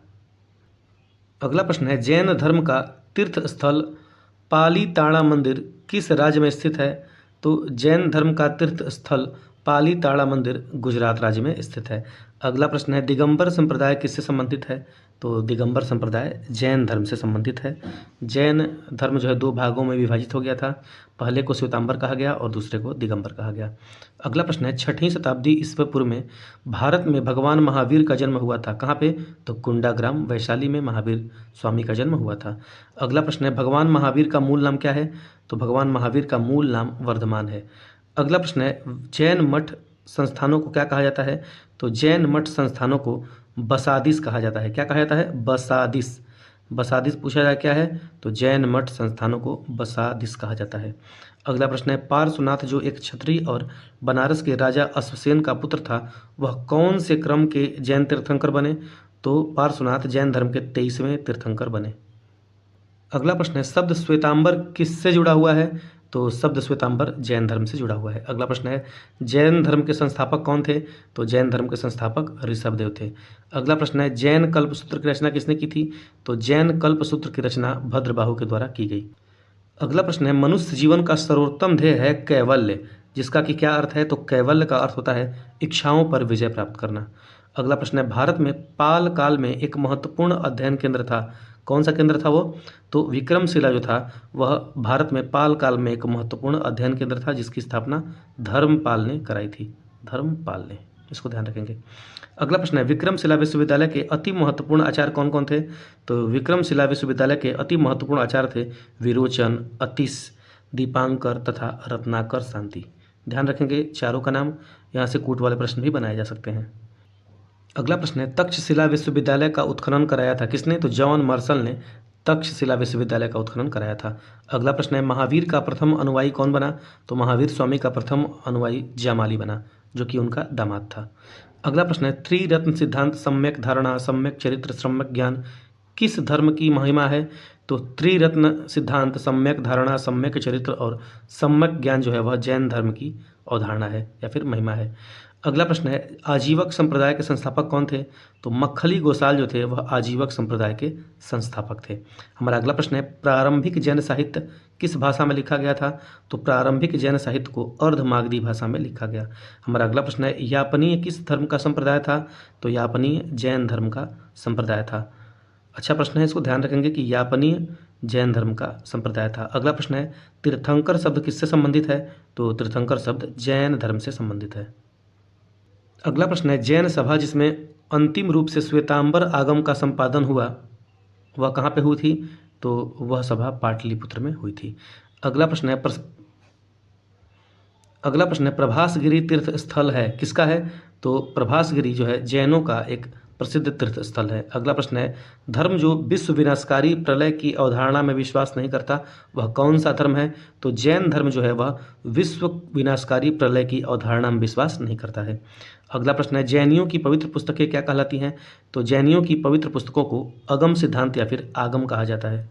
अगला प्रश्न है, दर्शन जिसने पुनर्जन्म के विश्वास को अस्वीकार कर दिया वह कौन सा दर्शन है? तो चरवाक दर्शन जो है वह पुनर्जन्म में विश्वास नहीं करता, इसको ध्यान रखेंगे। अगला प्रश्न है, जैनों के अंतिम तीर्थंकर कौन थे? तो जैनों के अंतिम और 24वें तीर्थंकर महावीर स्वामी थे। अगला प्रश्न है, भगवान महावीर को मोक्ष निम्न में से किस स्थान पर प्राप्त हुआ था? तो भगवान महावीर को पावापुरी में मोक्ष प्राप्त हुआ था। अगला प्रश्न है, कौन जात्रिक या फिर झात्रिक क्षत्रिय वंश के प्रमुख के पुत्र थे? तो वर्धमान महावीर जो थे वह ज्ञात्रिक कुल के राजा के पुत्र थे।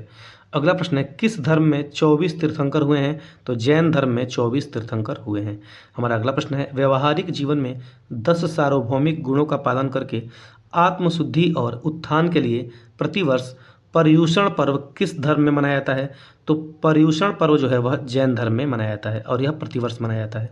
अगला प्रश्न है, भगवान महावीर का जन्म वर्तमान समय के किस राज्य में हुआ था? तो भगवान महावीर का जन्म वर्तमान बिहार राज्य में हुआ था। अगला प्रश्न है, संथारा किस समुदाय का एक धार्मिक संस्कार है? तो संथारा जो है वह जैन धर्म का एक धार्मिक संस्कार है। अगला प्रश्न है, प्रथम और चौथे जैन तीर्थंकर के जन्म स्थान के रूप में मान्यता प्राप्त पवित्र शहर का नाम क्या है?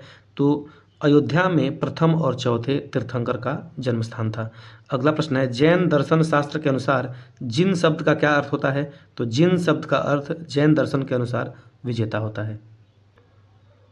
अगला प्रश्न है, महावीर की शिक्षाएं जो कि लगभग 1500 वर्ष पूर्व लिखी गई थी वर्तमान में कहाँ पे उपस्थित हैं? तो वे महावीर की शिक्षाएं जो 1500 वर्ष पूर्व लिखी गई थी वह बल्लभी गुजरात में इस समय उपस्थित हैं। अगला प्रश्न है, सही सुमेलन वाला, जिसमें कि सूची 1 में स्थल दिए गए हैं और सूची 2 में संबंधित तीर्थंकरों का नाम दिया गया है। जैसे श्रावस्ती से संभवनाथ संबंधित थे, वहीं काकंदी से सुविधानाथ संबंधित थे। अगर अयोध्या की बात करें तो अयोध्या से ऋषभनाथ संबंधित थे। बात करें पभोसा की तो पभोसा से पद्म प्रभु संबंधित थे। इनको भी ध्यान रखेंगे, यहाँ से भी प्रश्न बनते हैं। हमारा अगला टॉपिक है बौद्ध धर्म, और चलिए बौद्ध धर्म से संबंधित जितने भी प्रश्न बनते हैं इंपॉर्टेंट के करके बौद्ध धर्म से संबंधित सभी प्रश्नों को देखते हैं। पहला प्रश्न है, गौतम बुद्ध को ज्ञान किस नदी के तट पर प्राप्त हुआ? तो गौतम बुद्ध को ज्ञान जो है वह निरंजना नदी के तट पर प्राप्त हुआ था। अगला प्रश्न है, त्रिपिटक संबंधित है किससे? तो त्रिपिटक बौद्ध धर्म से संबंधित है। हमारा अगला प्रश्न है, अशोक किस धर्म का अनुयायी था? तो अशोक बौद्ध धर्म का अनुयायी था। हमारा अगला प्रश्न है, बौद्ध धर्म का प्रचार विदेशों में कराया किसने? तो बौद्ध धर्म का प्रचार विदेशों में अशोक ने करवाया था। अगला प्रश्न है, जातक कथा संबंधित है किससे? तो जातक कथा गौतम बुद्ध के जीवन से संबंधित है, अर्थात गौतम बुद्ध के जीवन से संबंधित जितनी भी कथाएं हैं उनको जातक कथा कहा जाता है। अगला प्रश्न है, तीसरी बौद्ध परिषद आयोजित की गई थी कहाँ पे? तो तीसरी बौद्ध परिषद पाटलिपुत्र में आयोजित की गई थी। हमारा अगला प्रश्न है, बुद्ध वंश के शासकों द्वारा शासित स्थान था कौन सा? तो बुद्ध वंश के शासकों द्वारा शासित स्थान कपिलवस्तु था, अर्थात महात्मा बुद्ध भी कपिलवस्तु के ही थे। अगला प्रश्न है, गौतम बुद्ध ने सारनाथ में किस मुद्रा में अपना पहला उपदेश दिया था? तो गौतम बुद्ध ने सारनाथ में धम्मचक्र प्रवर्तन मुद्रा में अपना पहला उपदेश दिया था। अगला प्रश्न है, वह स्थान जहाँ प्रथम बौद्ध संगीति का आयोजन किया गया वह कहाँ पे है? तो राजगीर में प्रथम बौद्ध संगीति का आयोजन किया गया था। अगला प्रश्न है, भगवान बुद्ध की 200 फीट ऊंची कांस्य प्रतिमा स्थापित करने का निर्णय लिया गया है, यह कहाँ पे स्थापित होगी? तो कुशीनगर में भगवान बुद्ध की 200 फीट ऊंची कांस्य प्रतिमा का स्थापना होगा। अगला है, बुद्ध को महापरिनिर्वाण कहाँ प्राप्त हुआ था? तो बुद्ध को कुशीनगर में महापरिनिर्वाण प्राप्त हुआ था और यहीं पे 200 फीट ऊंची बुद्ध की कांस्य प्रतिमा बनाई जानी है। अगला प्रश्न है, वह स्मारक जिससे गौतम बुद्ध ने दुनिया के लिए बौद्ध धर्म के अपने दिव्य ज्ञान का प्रचार किया था उसका क्या नाम था? उसका नाम था महाबोधि मंदिर समूह, जिसके द्वारा गौतम बुद्ध ने दुनिया के लिए बौद्ध धर्म के अपने दिव्य ज्ञान का प्रचार किया था। अगला प्रश्न है, वह स्थान जहां बौद्ध की मान्यता के अनुसार गौतम बुद्ध ने अपनी मृत्यु के बाद परिनिर्वाण प्राप्त किया वह स्थान कौन सा था? वह स्थान था कुशीनगर, जहाँ पे महात्मा बुद्ध ने अपना परिनिर्वाण प्राप्त किया था। अगला प्रश्न है, पाली में बौद्ध ग्रंथों को आमतौर पर त्रिपिटक यानी कि 3 फोल्ड बास्केट कहा जाता है। ये त्रिपिटक कौन कौन से हैं? तो उनके नाम है विनय पिटक, सुत्त पिटक और अभिधम पिटक। इसको ध्यान रखेंगे तीनों नामों को। इनको 3 फोल्ड बास्केट भी कहा जाता है। अगला प्रश्न है, ज्ञान प्राप्त करने के बाद गौतम को किस रूप में जाना जाने लगा? तो ज्ञान प्राप्ति के बाद गौतम को बुद्ध नाम से जाना जाने लगा। अगला प्रश्न है, बोधगया एक महत्वपूर्ण बौद्ध तीर्थ केंद्र है क्योंकि यहाँ पे क्या हुआ था? तो बोधगया में गौतम बुद्ध ने ज्ञान की प्राप्ति की थी, इसलिए यह एक महत्वपूर्ण बौद्ध तीर्थ केंद्र है। अगला प्रश्न है, बुद्ध ने अपना पहला उपदेश कहाँ पे दिया था? तो बुद्ध ने अपना पहला उपदेश सारनाथ में दिया था और इस घटना को धर्म चक्र प्रवर्तन कहा गया, इसको भी ध्यान रखेंगे। अगला प्रश्न है, बौद्धों के लिए उत्तर प्रदेश में स्थित सारनाथ महत्वपूर्ण है, क्यों? तो सारनाथ इसलिए महत्वपूर्ण है क्योंकि ज्ञान प्राप्त करने के बाद भगवान बुद्ध ने सारनाथ में ही अपना पहला उपदेश दिया था। अगला प्रश्न है, नागार्जुन थे, कौन थे? तो नागार्जुन एक बौद्ध दार्शनिक थे। अगला प्रश्न है, बुद्ध ने अपना प्रथम उपदेश सारनाथ में अपने 5 शिष्यों को दिया था, जिस घटना को क्या कहा गया? तो इस घटना को धर्मचक्र प्रवर्तन कहा गया। अगला प्रश्न है, वैशाली में द्वितीय बौद्ध संगीति किसके द्वारा संचालित की गई थी? तो वैशाली में द्वितीय बौद्ध संगीति कालाशोक के द्वारा संचालित की गई थी। अगला प्रश्न है, थेरी गाथा एक बौद्ध ग्रंथ है जो कि किसका हिस्सा है? जिसमें भिक्षुओं द्वारा रचित छंदों का संग्रह है। तो जो थेरी गाथा है वह सुत्त पिटक का हिस्सा है।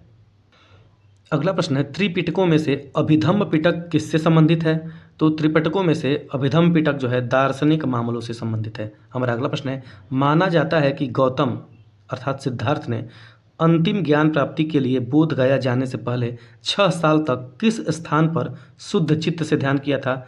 तो बोध गया जाने से पहले महात्मा बुद्ध ने प्राग बोधि नामक स्थान पर 6 साल तक शुद्ध चित्त से ध्यान किया था। किस स्थान पे? प्राग बोधि स्थान पे। अगला प्रश्न है, त्रिपिटक किस धर्म का पवित्र ग्रंथ है? तो त्रिपिटक बौद्ध धर्म का पवित्र ग्रंथ है। अगला प्रश्न है, गौतम बुद्ध का संबंध किस गण से था? तो गौतम बुद्ध जो है शाक्य गण से संबंधित थे। अगला प्रश्न है, गौतम बुद्ध को ज्ञान की प्राप्ति किस शहर में हुई थी? तो गौतम बुद्ध को ज्ञान की प्राप्ति बोध गया में हुई थी। हमारा अगला प्रश्न है, त्रिपिटक क्या है? तो बौद्ध धर्म से संबंधित एक पवित्र ग्रंथ जो है वह त्रिपिटक है। अगला प्रश्न है, क्या सामान्यतः एक बौद्ध मठ को संदर्भित करता है जिसमें बौद्ध भिक्षु रहते हैं? तो जहाँ पे बौद्ध भिक्षु रहते हैं उसको विहार कहा जाता है। साथ ही साथ अगर आप लोगों को हमारा लेक्चर पसंद आता है तो चैनल को सब्सक्राइब जरूर करें और जितना हो सके दोस्तों के साथ शेयर करें। बढ़ते हैं आगे।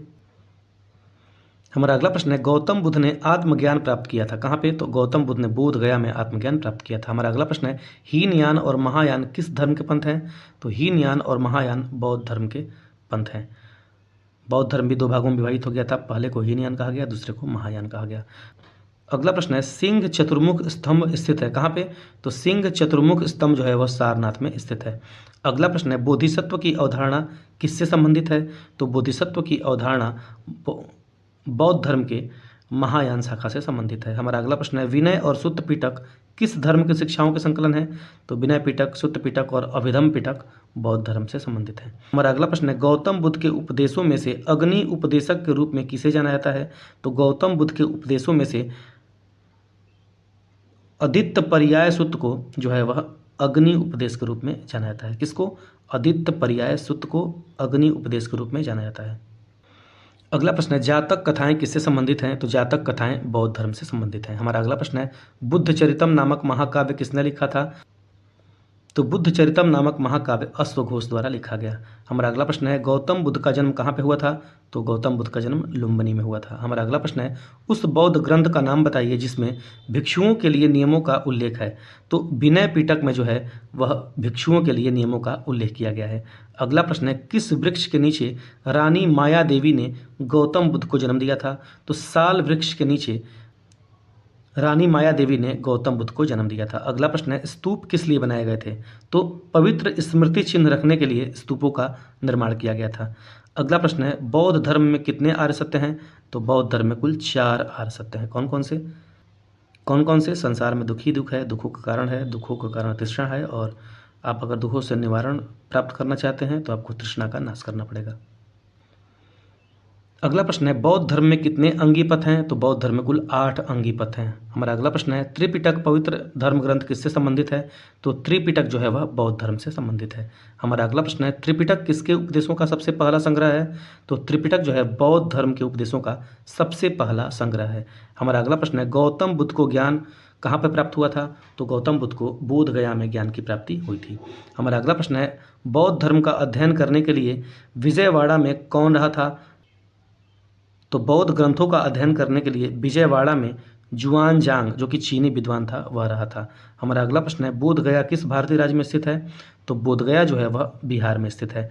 हमारा अगला प्रश्न है, गौतम बुद्ध ने अपने उपदेशों में जनसाधारण की किस भाषा का प्रयोग किया था?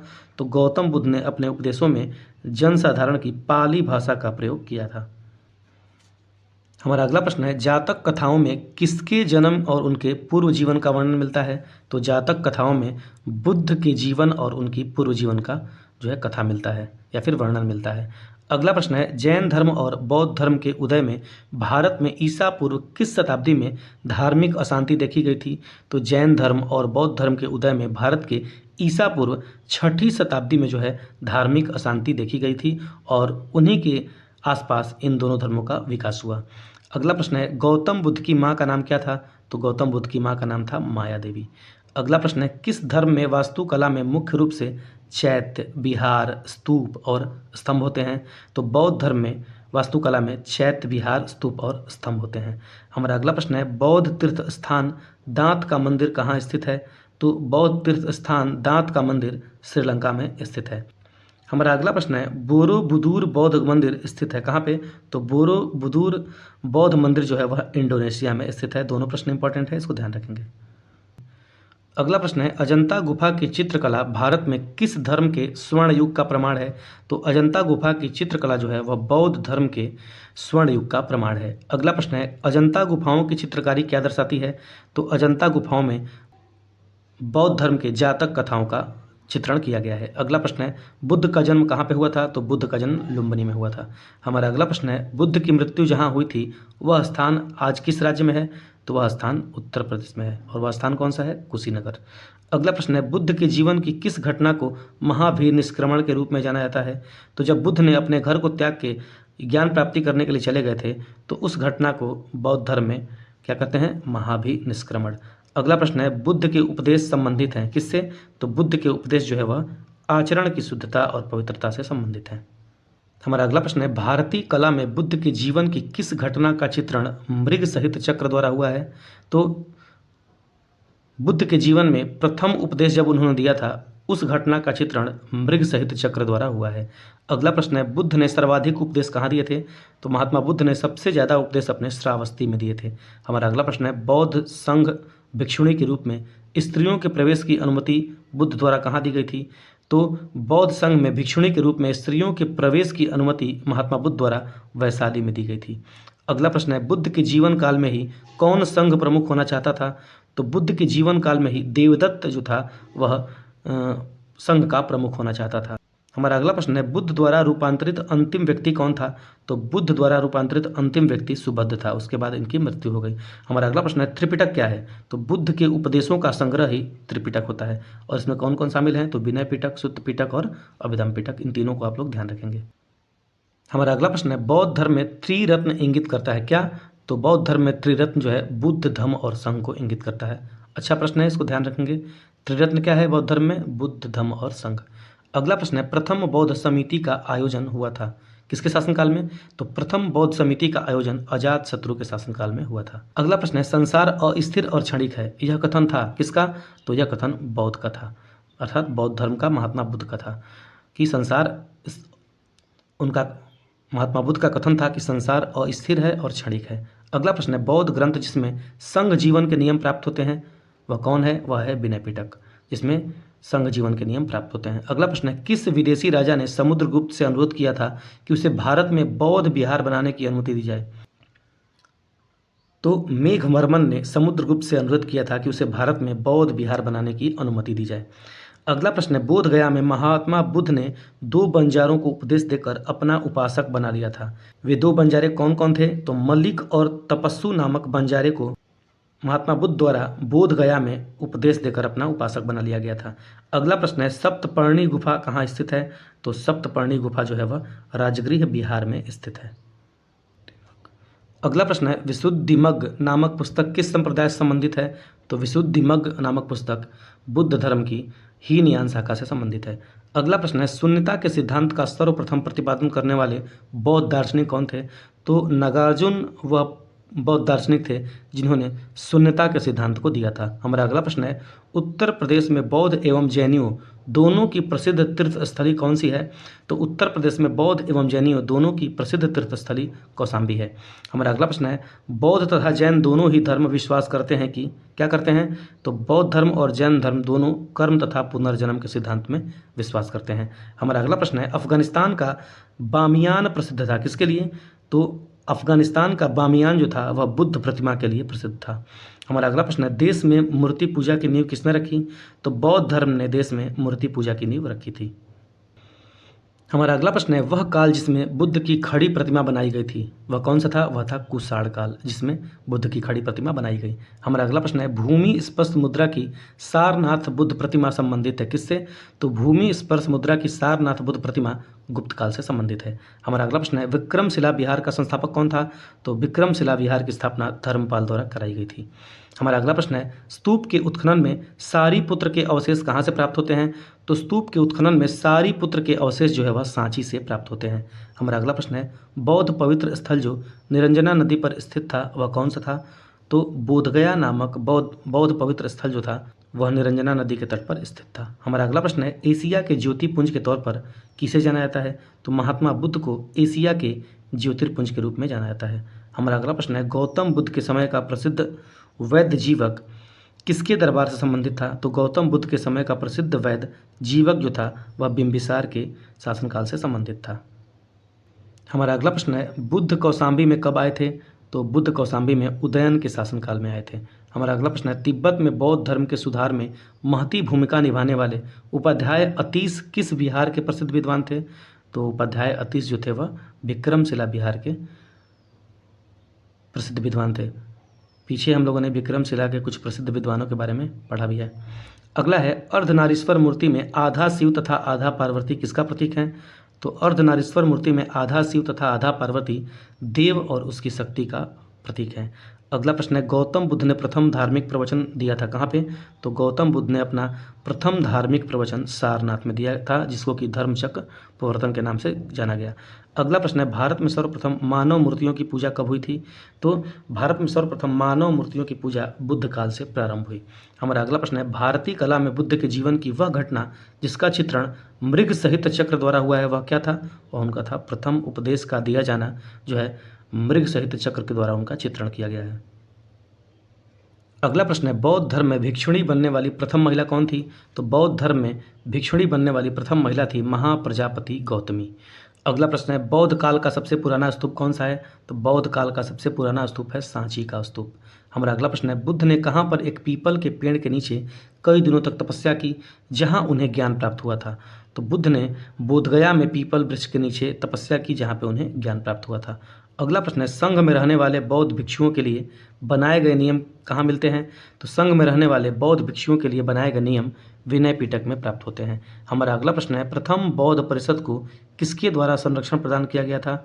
तो प्रथम बौद्ध परिषद को अजातशत्रु के द्वारा संरक्षण प्रदान किया गया था। हमारा अगला प्रश्न है, अपने महापरिनिर्वाण से पहले बुद्ध ने अंतिम उपदेश कहाँ दिया था? तो अपने महापरिनिर्वाण से पहले बुद्ध ने अपना अंतिम उपदेश वैशाली में दिया था। हमारा अगला प्रश्न है, गौतम बुद्ध की मृत्यु के तत्काल बाद कौन से बौद्ध परिषद का आयोजन किया गया? तो गौतम बुद्ध की मृत्यु के तत्काल बाद प्रथम बौद्ध परिषद का आयोजन किया गया था। अगला प्रश्न है, तीसरी बौद्ध संगीति किस शहर में आयोजित की गई थी? तो तीसरी बौद्ध संगीति पाटलिपुत्र में आयोजित की गई थी। हमारा अगला प्रश्न है, बौद्ध धर्म के अधिकांश ग्रंथ किस भाषा में लिखे गए हैं? तो बौद्ध धर्म के अधिकांश ग्रंथ पाली भाषा में लिखे गए हैं। हमारा अगला प्रश्न है, बौद्ध धर्म महायान और हीनयान में किसके शासनकाल के दौरान विभाजित हुआ था? तो कनिष्क के शासनकाल में जब चतुर्थ बौद्ध संगीति का आयोजन हुआ उसके बाद ही बौद्ध धर्म हीनयान और महायान शाखा में विभाजित हो गया था। हमारा अगला प्रश्न है, स्तूप शब्द गौतम बुद्ध के जीवन की किस घटना से संबंधित है? तो स्तूप शब्द जो है गौतम बुद्ध की जीवन की मृत्यु की घटना से संबंधित है। हमारा अगला प्रश्न है, त्रिपिटक धर्म ग्रंथ का संबंध किस धर्म से है? तो त्रिपिटक जो है बौद्ध धर्म से संबंधित है। और इसके अंतर्गत कौन कौन आते हैं? विनय पिटक, अभिधम्म पिटक और सुत्त पिटक। हमारा अगला प्रश्न है, गौतम बुद्ध के उपदेश मुख्य रूप से पाए जाते हैं कहाँ पे? तो गौतम बुद्ध के उपदेश मुख्य रूप से सुत्त पिटक में पाए जाते हैं। अगला प्रश्न है, कनिष्क के शासनकाल के दौरान किस स्थान को चौथे बौद्ध परिषद के स्थल के लिए चुना गया था? तो कनिष्क के शासनकाल के दौरान चौथी बौद्ध संगीति जो थी वह कश्मीर में हुई थी, कश्मीर के कुंडल वन में। अगला प्रश्न है, भारत के किस बौद्ध स्थल पर गौतम बुद्ध ने सबसे पहले धर्म का प्रचार किया था? तो भारत के सारनाथ पे जो है गौतम बुद्ध ने सबसे पहले अपने धर्म का प्रचार किया था और इनके द्वारा यहाँ पे दिए गए उपदेश को धर्मचक्र प्रवर्तन कहा गया था।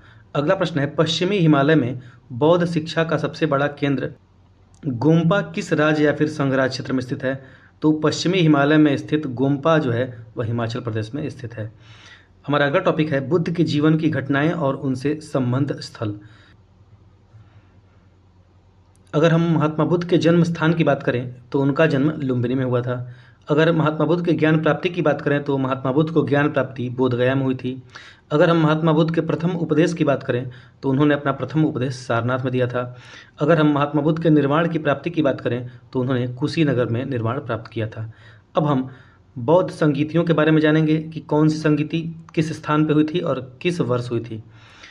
हमारा क्रम होगा संगीति, स्थान और उनका वर्ष। अगर हम पहली बौद्ध संगीति की बात करें तो यह राजगृह या फिर राजगीर में हुई थी। और कब हुई थी तो 483 ईसा पूर्व में। अगर हम दूसरी बौद्ध संगीति की बात करें तो इसका आयोजन वैशाली में किया गया था। कब किया गया था? 383 ईसा पूर्व में। वहीं अगर तीसरी बौद्ध संगीति की बात करें तो वह पाटलिपुत्र में हुई थी। और कब हुई थी? 251 ईसा पूर्व में। बात करें चौथी बौद्ध संगीति की तो यह कुंडल वन कश्मीर में हुई थी। और कब हुई थी? प्रथम शताब्दी में। हमारा अगला टॉपिक है भागवत संप्रदाय एवं ब्राह्मण धर्म।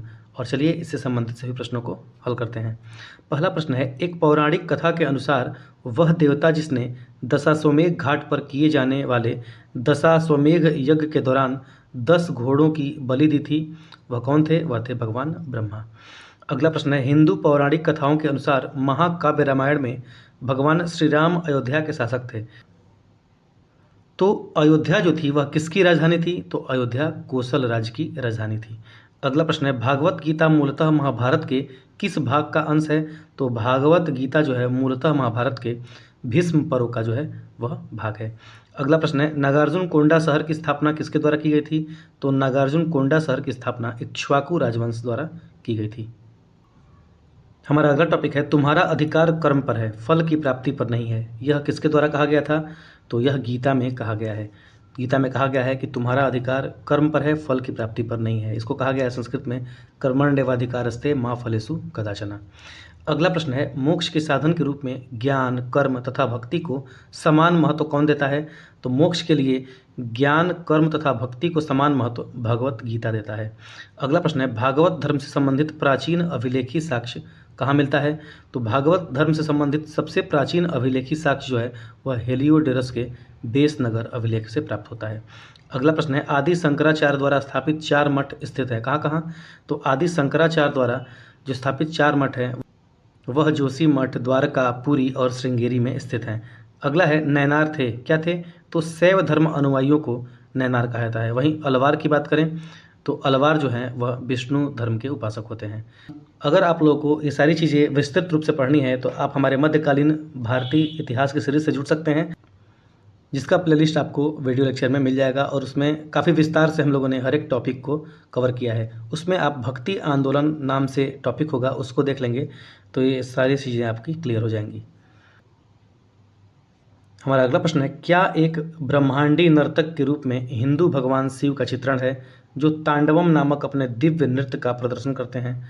तो नटराज जो है वह ब्रह्मांडी नर्तक के रूप में हिंदू भगवान शिव का चित्रण है। अगला प्रश्न है त्रिमूर्तियों में सृष्टिकर्ता देवता होने के बाद भी आजकल किस देवता की पूजा बहुत कम की जाती है? तो ब्रह्मा देवता की पूजा जो है बहुत कम की जाती है। यहाँ पे ब्रह्मा होगा।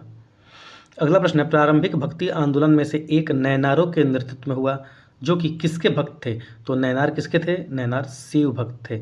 और अलवार किसके थे? अलवार विष्णु भक्त को कहा जाता है।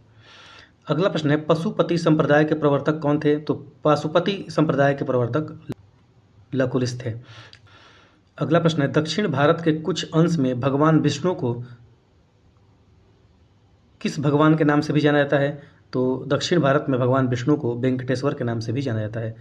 हमारा अगला प्रश्न है जिसमें हमको सुमिलित करना है, चलिए देखते हैं।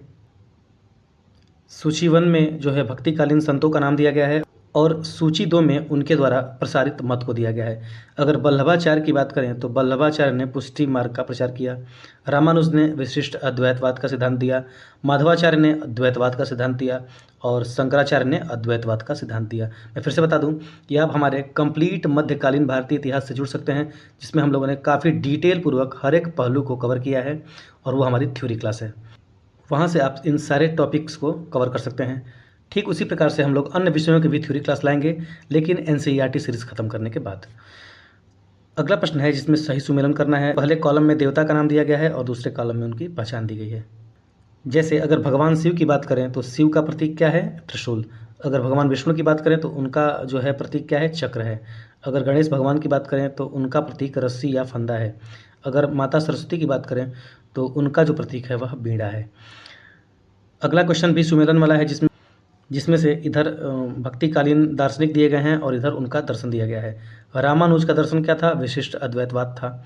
माधवाचार्य का क्या था? माधवाचार्य का द्वैतवाद सिद्धांत था। वहीं बात करें निम्बार्क की तो निम्बार्क का सिद्धांत जो था वह द्वैतवाद के नाम से जाना गया और वल्लभाचार्य का सिद्धांत जो है शुद्ध अद्वैतवाद के नाम से जाना गया।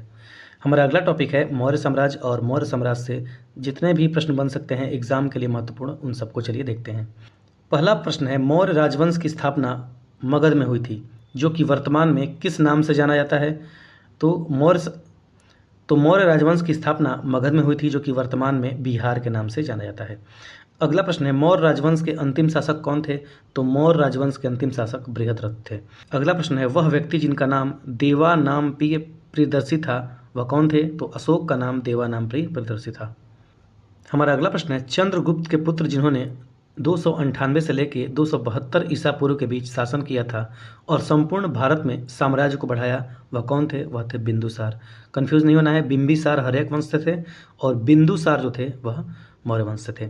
अगला प्रश्न है नगर पालिका प्रशासन की एक विस्तृत प्रणाली की स्थापना के लिए सबसे प्रसिद्ध राजा थे? तो नगर पालिका प्रशासन की एक विस्तृत प्रणाली की स्थापना के लिए सबसे प्रसिद्ध राजा जो थे वो चंद्रगुप्त मौर्य थे। हमारा अगला प्रश्न है मौर्यकालीन भारत के विवरण वाली इंडिका के लेखक का नाम क्या है? तो इंडिका के लेखक का नाम मेगस्थनीज है जहाँ से मौर्य साम्राज्य के बारे में जानकारी मिलती है। हमारा अगला प्रश्न है मौर्य अर्थव्यवस्था मुख्य रूप से किस पर निर्भर थी? तो मौर्य अर्थव्यवस्था मुख्य रूप से कृषि पर निर्भर थी। हमारा अगला प्रश्न है अशोक के प्रधान शिलालेखों में सबसे बड़ा शिलालेख कौन सा है? तो अशोक के शिलालेखों में सबसे बड़ा शिलालेख 13वां शिलालेख है। हमारा अगला प्रश्न है अशोक के आक्रमण के दौरान कलिंग की राजधानी क्या थी? तो जब अशोक ने कलिंग पर आक्रमण किया उस समय कलिंग की राजधानी तोसली थी, तोसली या फिर तोसाली।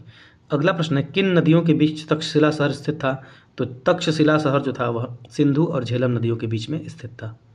अगला प्रश्न है सम्राट अशोक का कौन सा शिलालेख कलिंग पर उसके विजय का उल्लेख करता है? तो सम्राट अशोक का 13वां शिलालेख जो है उसके कलिंग पर उसके विजय का उल्लेख करता है। हमारा अगला प्रश्न है अशोक का सिंह चतुर्मुख स्तंभ कहाँ पर शीर्ष में एक स्तंभ पर था? तो अशोक का सिंह चतुर्मुख स्तंभ जो था वह सारनाथ में स्थित है।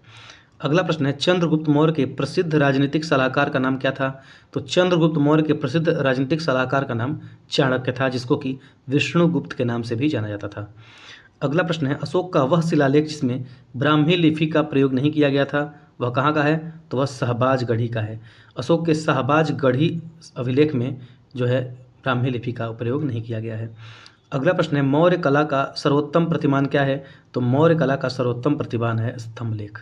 अगला प्रश्न है वृहद सांची स्तूप किस काल से संबंधित है?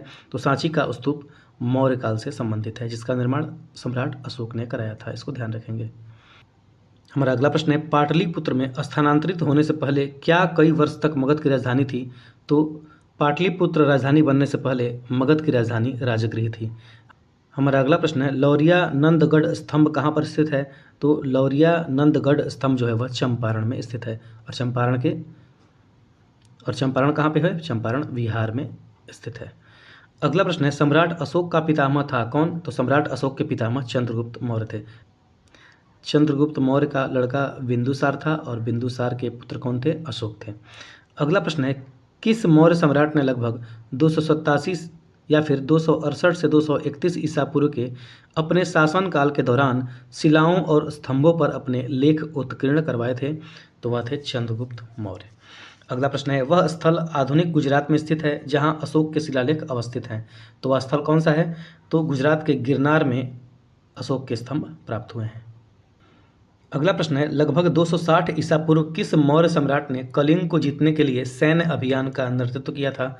तो 260 ईसा पूर्व में सम्राट अशोक ने कलिंग को जीतने के लिए सैन्य अभियान किया था और इसी के बाद इसका हृदय परिवर्तन हो गया और इसने धम्म की नीति अपना ली। अगला प्रश्न है अशोक के अधिकांश शिलालेख किस भाषा में थे? जबकि उपमहाद्वीप के उत्तर पश्चिम में पाए गए शिलालेख आरंभिक और यूनानी भाषा में थे, तो अशोक के अधिकांश शिलालेख जो है प्राकृत भाषा में थे। अगला प्रश्न है, मौर्य शासन के दौरान किस प्रांत को कर्नाटक में सोने की खान का केंद्र माना जाता था? तो कर्नाटक के सुवर्णगिरी को जो है वह मौर्य काल के दौरान सोने की खान का केंद्र माना जाता था। अगला प्रश्न है, सेल्यूकस निकेटर नामक कहाँ के शासक द्वारा मेगास्थनीज नामक राजदूत को चंद्रगुप्त मौर्य के दरबार में भेजा गया था? तो सेल्यूकस निकेटर जो था वह यूनान का शासक था, जिसके द्वारा मेगास्थनीज को चंद्रगुप्त मौर्य के दरबार में भेजा गया। हमारा अगला प्रश्न है, मौर्य शासक अशोक द्वारा निर्मित सारनाथ सिंह चतुर्मुख किससे बना है? तो मौर्य शासक अशोक द्वारा निर्मित सारनाथ का सिंह चतुर्मुख जो है वह बलुआ पत्थर से बना है। हमारा अगला प्रश्न है, 326 ईस्वी पूर्व में भारत पर आक्रमण करने के लिए सिकंदर ने सबसे पहले किस नदी को पार किया था? तो 326 ईस्वी पूर्व में भारत पर आक्रमण करने के लिए सिकंदर ने सबसे पहले सिंधु नदी को पार किया था। हमारा अगला प्रश्न है, सांची के स्तूप का निर्माण किसने कराया था? तो सांची के स्तूप का निर्माण अशोक ने कराया था। हमारा अगला प्रश्न है, मध्य प्रदेश में भगवान बुद्ध के सम्मान में सम्राट अशोक द्वारा बनवाया गया बौद्ध स्मारक कौन सा है? तो मध्य प्रदेश में भगवान बुद्ध के सम्मान में अशोक द्वारा सांची के स्तूप का निर्माण कराया गया था। अगला प्रश्न है, बौद्ध धर्म से संबंधित प्रख्यात भवन संरचना धम्मेक स्तूप का निर्माण मूलतः किस वंश के शासनकाल के दौरान कराया गया? तो बौद्ध धर्म से संबंधित प्रख्यात भवन संरचना धम्मेक स्तूप का निर्माण जो है वह मौर्य शासन काल के दौरान कराया गया। अगला प्रश्न है, बौद्ध संरचना धम्मेक स्तूप कहाँ पर स्थित है? तो बौद्ध संरचना धम्मेक स्तूप जो है वह सारनाथ में स्थित है। अगला प्रश्न है, तृतीय बौद्ध परिषद का आयोजन किसके द्वारा किया गया? तो तृतीय बौद्ध परिषद का आयोजन जो था वह अशोक के द्वारा कराया गया था। अगला प्रश्न है, अशोक तर्क सिद्ध रूप से प्रारंभिक भारत के सबसे प्रसिद्ध शासक थे जिसने कलिंग पर विजय प्राप्त की, वे किसके पोते थे? तो अशोक चंद्रगुप्त मौर्य के पोते थे। हमारा अगला प्रश्न है, ऐतिहासिक ग्रांड ट्रंक रोड का निर्माण कई शासकों के द्वारा कराया गया था। मौर्य वंश के शासनकाल के दौरान ग्रैंड ट्रंक रोड को क्या कहा जाता था? तो मौर्य शासन के दौरान ग्रैंड ट्रंक रोड को उत्तरापथ कहा जाता था।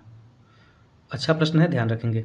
अगला प्रश्न है, कलिंग युद्ध की हिंसा को देखकर प्रतिशोध लेने की सोच रखने वाले सम्राट अशोक का हृदय परिवर्तित हुआ और वे एक स्थिर चित्त एवं शांति प्रिय सम्राट और किस धर्म के अनुयायी बन गए?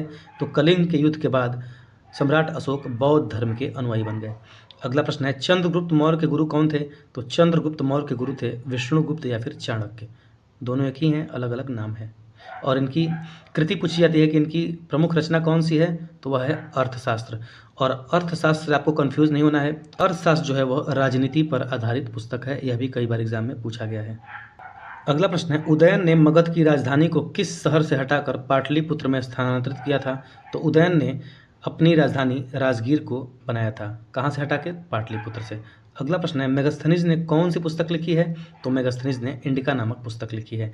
अगला प्रश्न है, अशोक के प्राचीनतम प्राप्त अभिलेख किस लिपि में लिखे गए हैं? तो अशोक के प्राचीनतम प्राप्त अभिलेख जो है वह ब्राह्मी लिपि में लिखे गए हैं।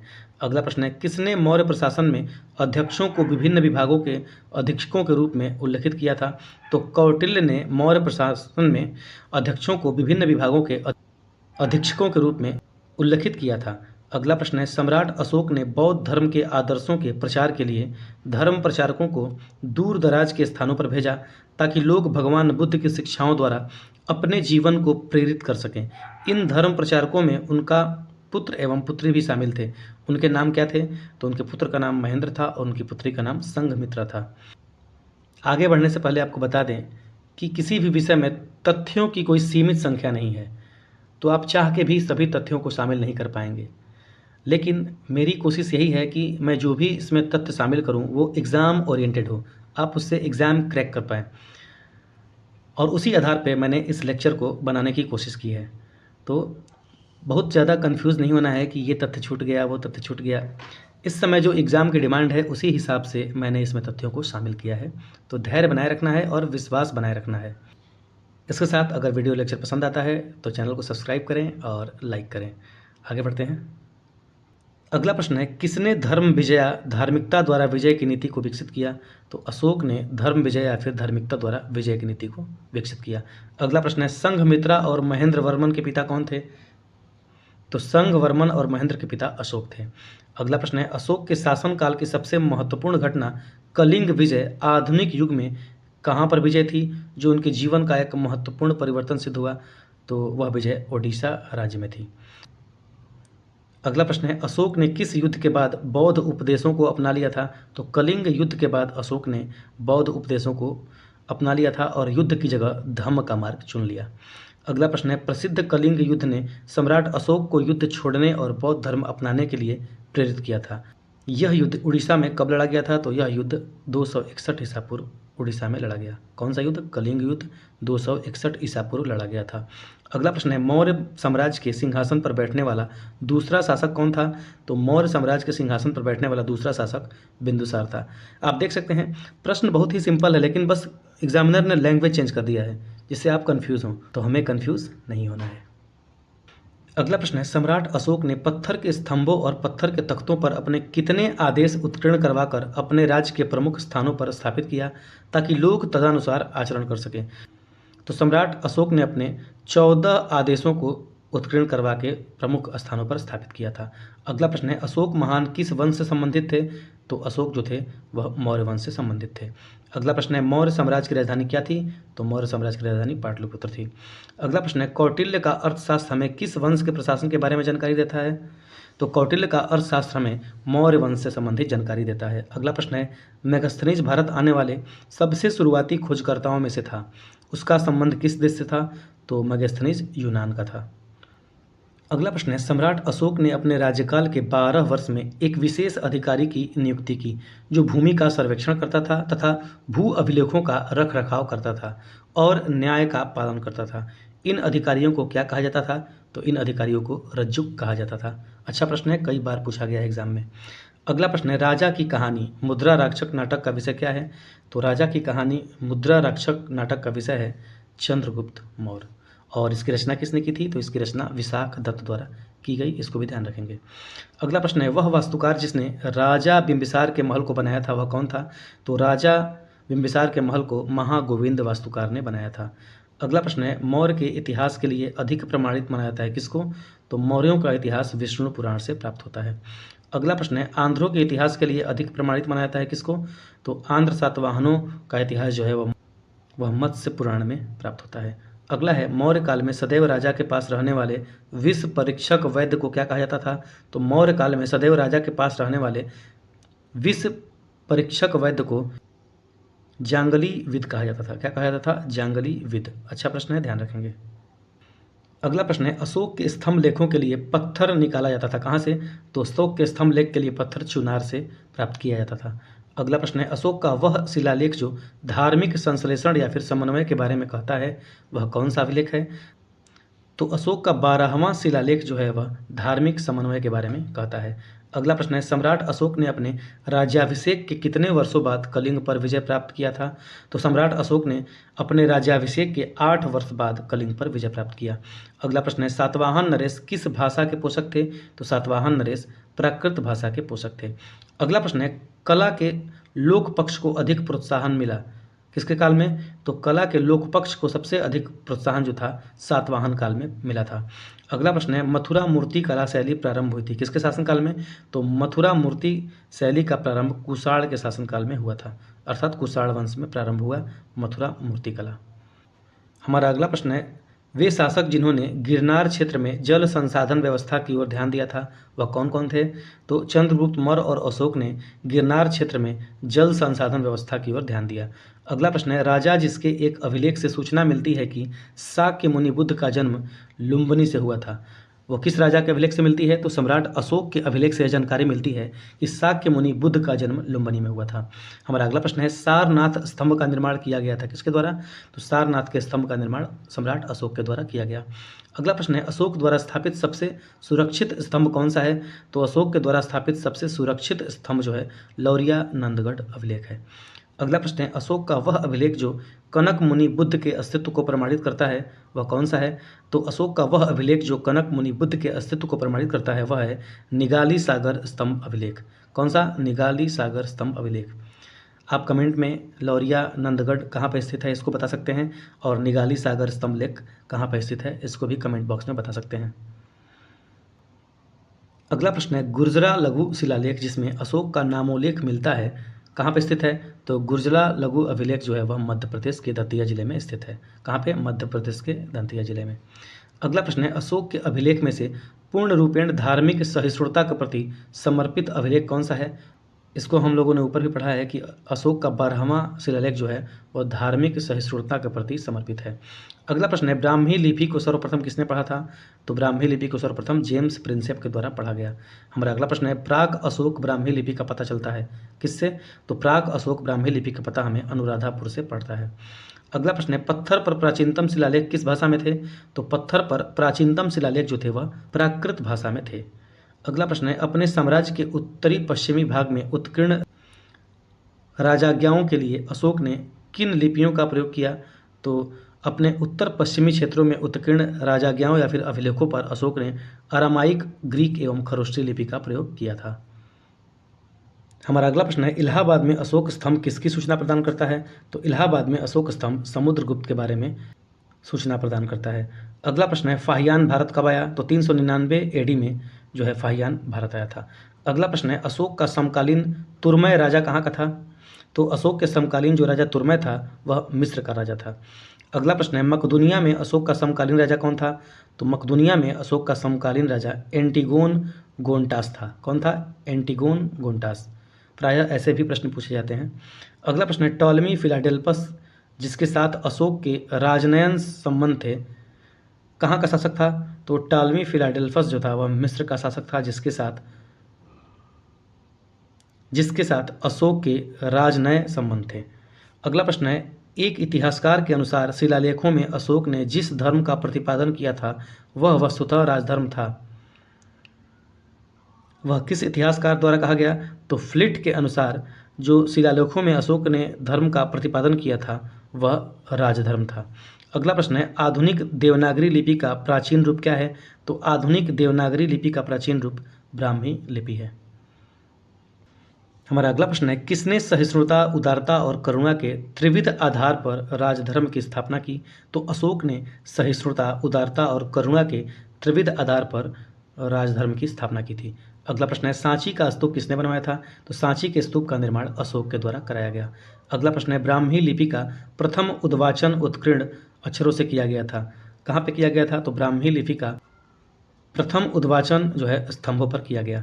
अगला प्रश्न है, बुलंदी बाग कहाँ का प्राचीन स्थान था? तो बुलंदी बाग पाटलिपुत्र का प्राचीन स्थान था। अगला प्रश्न है, मौर्य काल में तक्षशिला के प्रसिद्ध शिक्षा केंद्र द्वार किसके लिए खुले थे? तो मौर्य काल में तक्षशिला के द्वार जो है वह ब्राह्मणों के लिए, क्षत्रियों के लिए और वैश्यों के लिए खुले थे।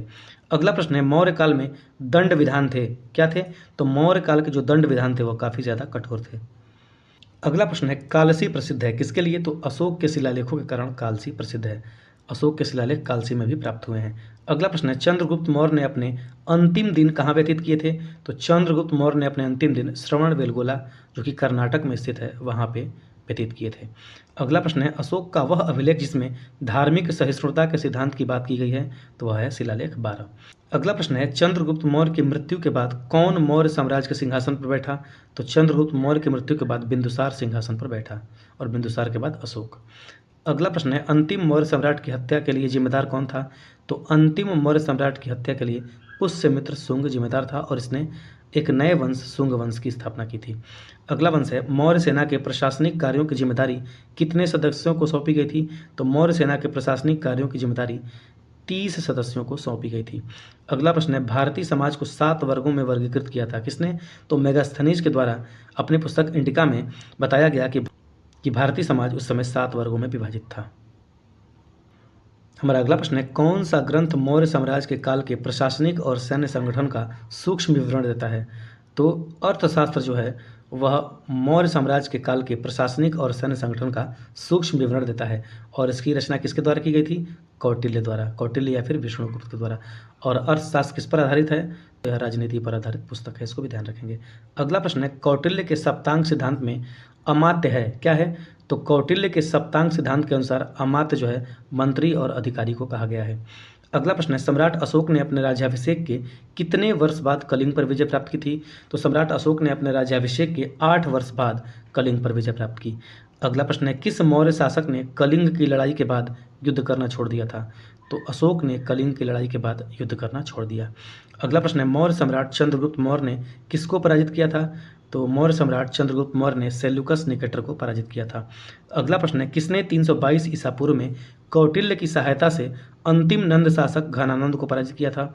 तो चंद्रगुप्त मौर्य ने 322 ईसा पूर्व में कौटिल्य की सहायता से अंतिम नंद शासक घनानंद को पराजित करके एक नए वंश मौर्य वंश की स्थापना की थी। हमारा अगला प्रश्न है, समाहर्ता नामक अधिकारी का कार्य क्या था? तो समाहर्ता नामक अधिकारी का कार्य था कर का निर्धारण करना। अगला प्रश्न है, मौर्य साम्राज्य का संस्थापक कौन था? तो मौर्य साम्राज्य का संस्थापक चंद्रगुप्त मौर्य था। अगला प्रश्न है, किसने 1837 ईस्वी में पहली बार ब्राह्मी लिपि को समझा था? तो जेम्स प्रिंसेप ने सबसे पहले ब्राह्मी लिपि को पढ़ा, और कब पढ़ा? 1837 ईस्वी में। यह डेट भी पूछी जाती है। अगला प्रश्न है, कौन सी लिपि सभी आधुनिक भारतीय लिपियों की जननी मानी जाती है? तो ब्राह्मी लिपि जो है सभी आधुनिक भारतीय लिपियों की जननी मानी जाती है। अगला प्रश्न है, मौर्य राजवंश का अंतिम शासक कौन था? तो मौर्य राजवंश का अंतिम शासक बृहद्रथ था, जिसकी हत्या उसके मंत्री पुष्यमित्र शुंग द्वारा करके एक नए वंश शुंग वंश की स्थापना की गई थी। इसको भी ध्यान रखेंगे। अगला प्रश्न है, सम्राट अशोक ने बौद्ध धर्म ग्रहण किया था किस युद्ध के बाद? तो सम्राट अशोक ने कलिंग के युद्ध के बाद बौद्ध धर्म अपना लिया।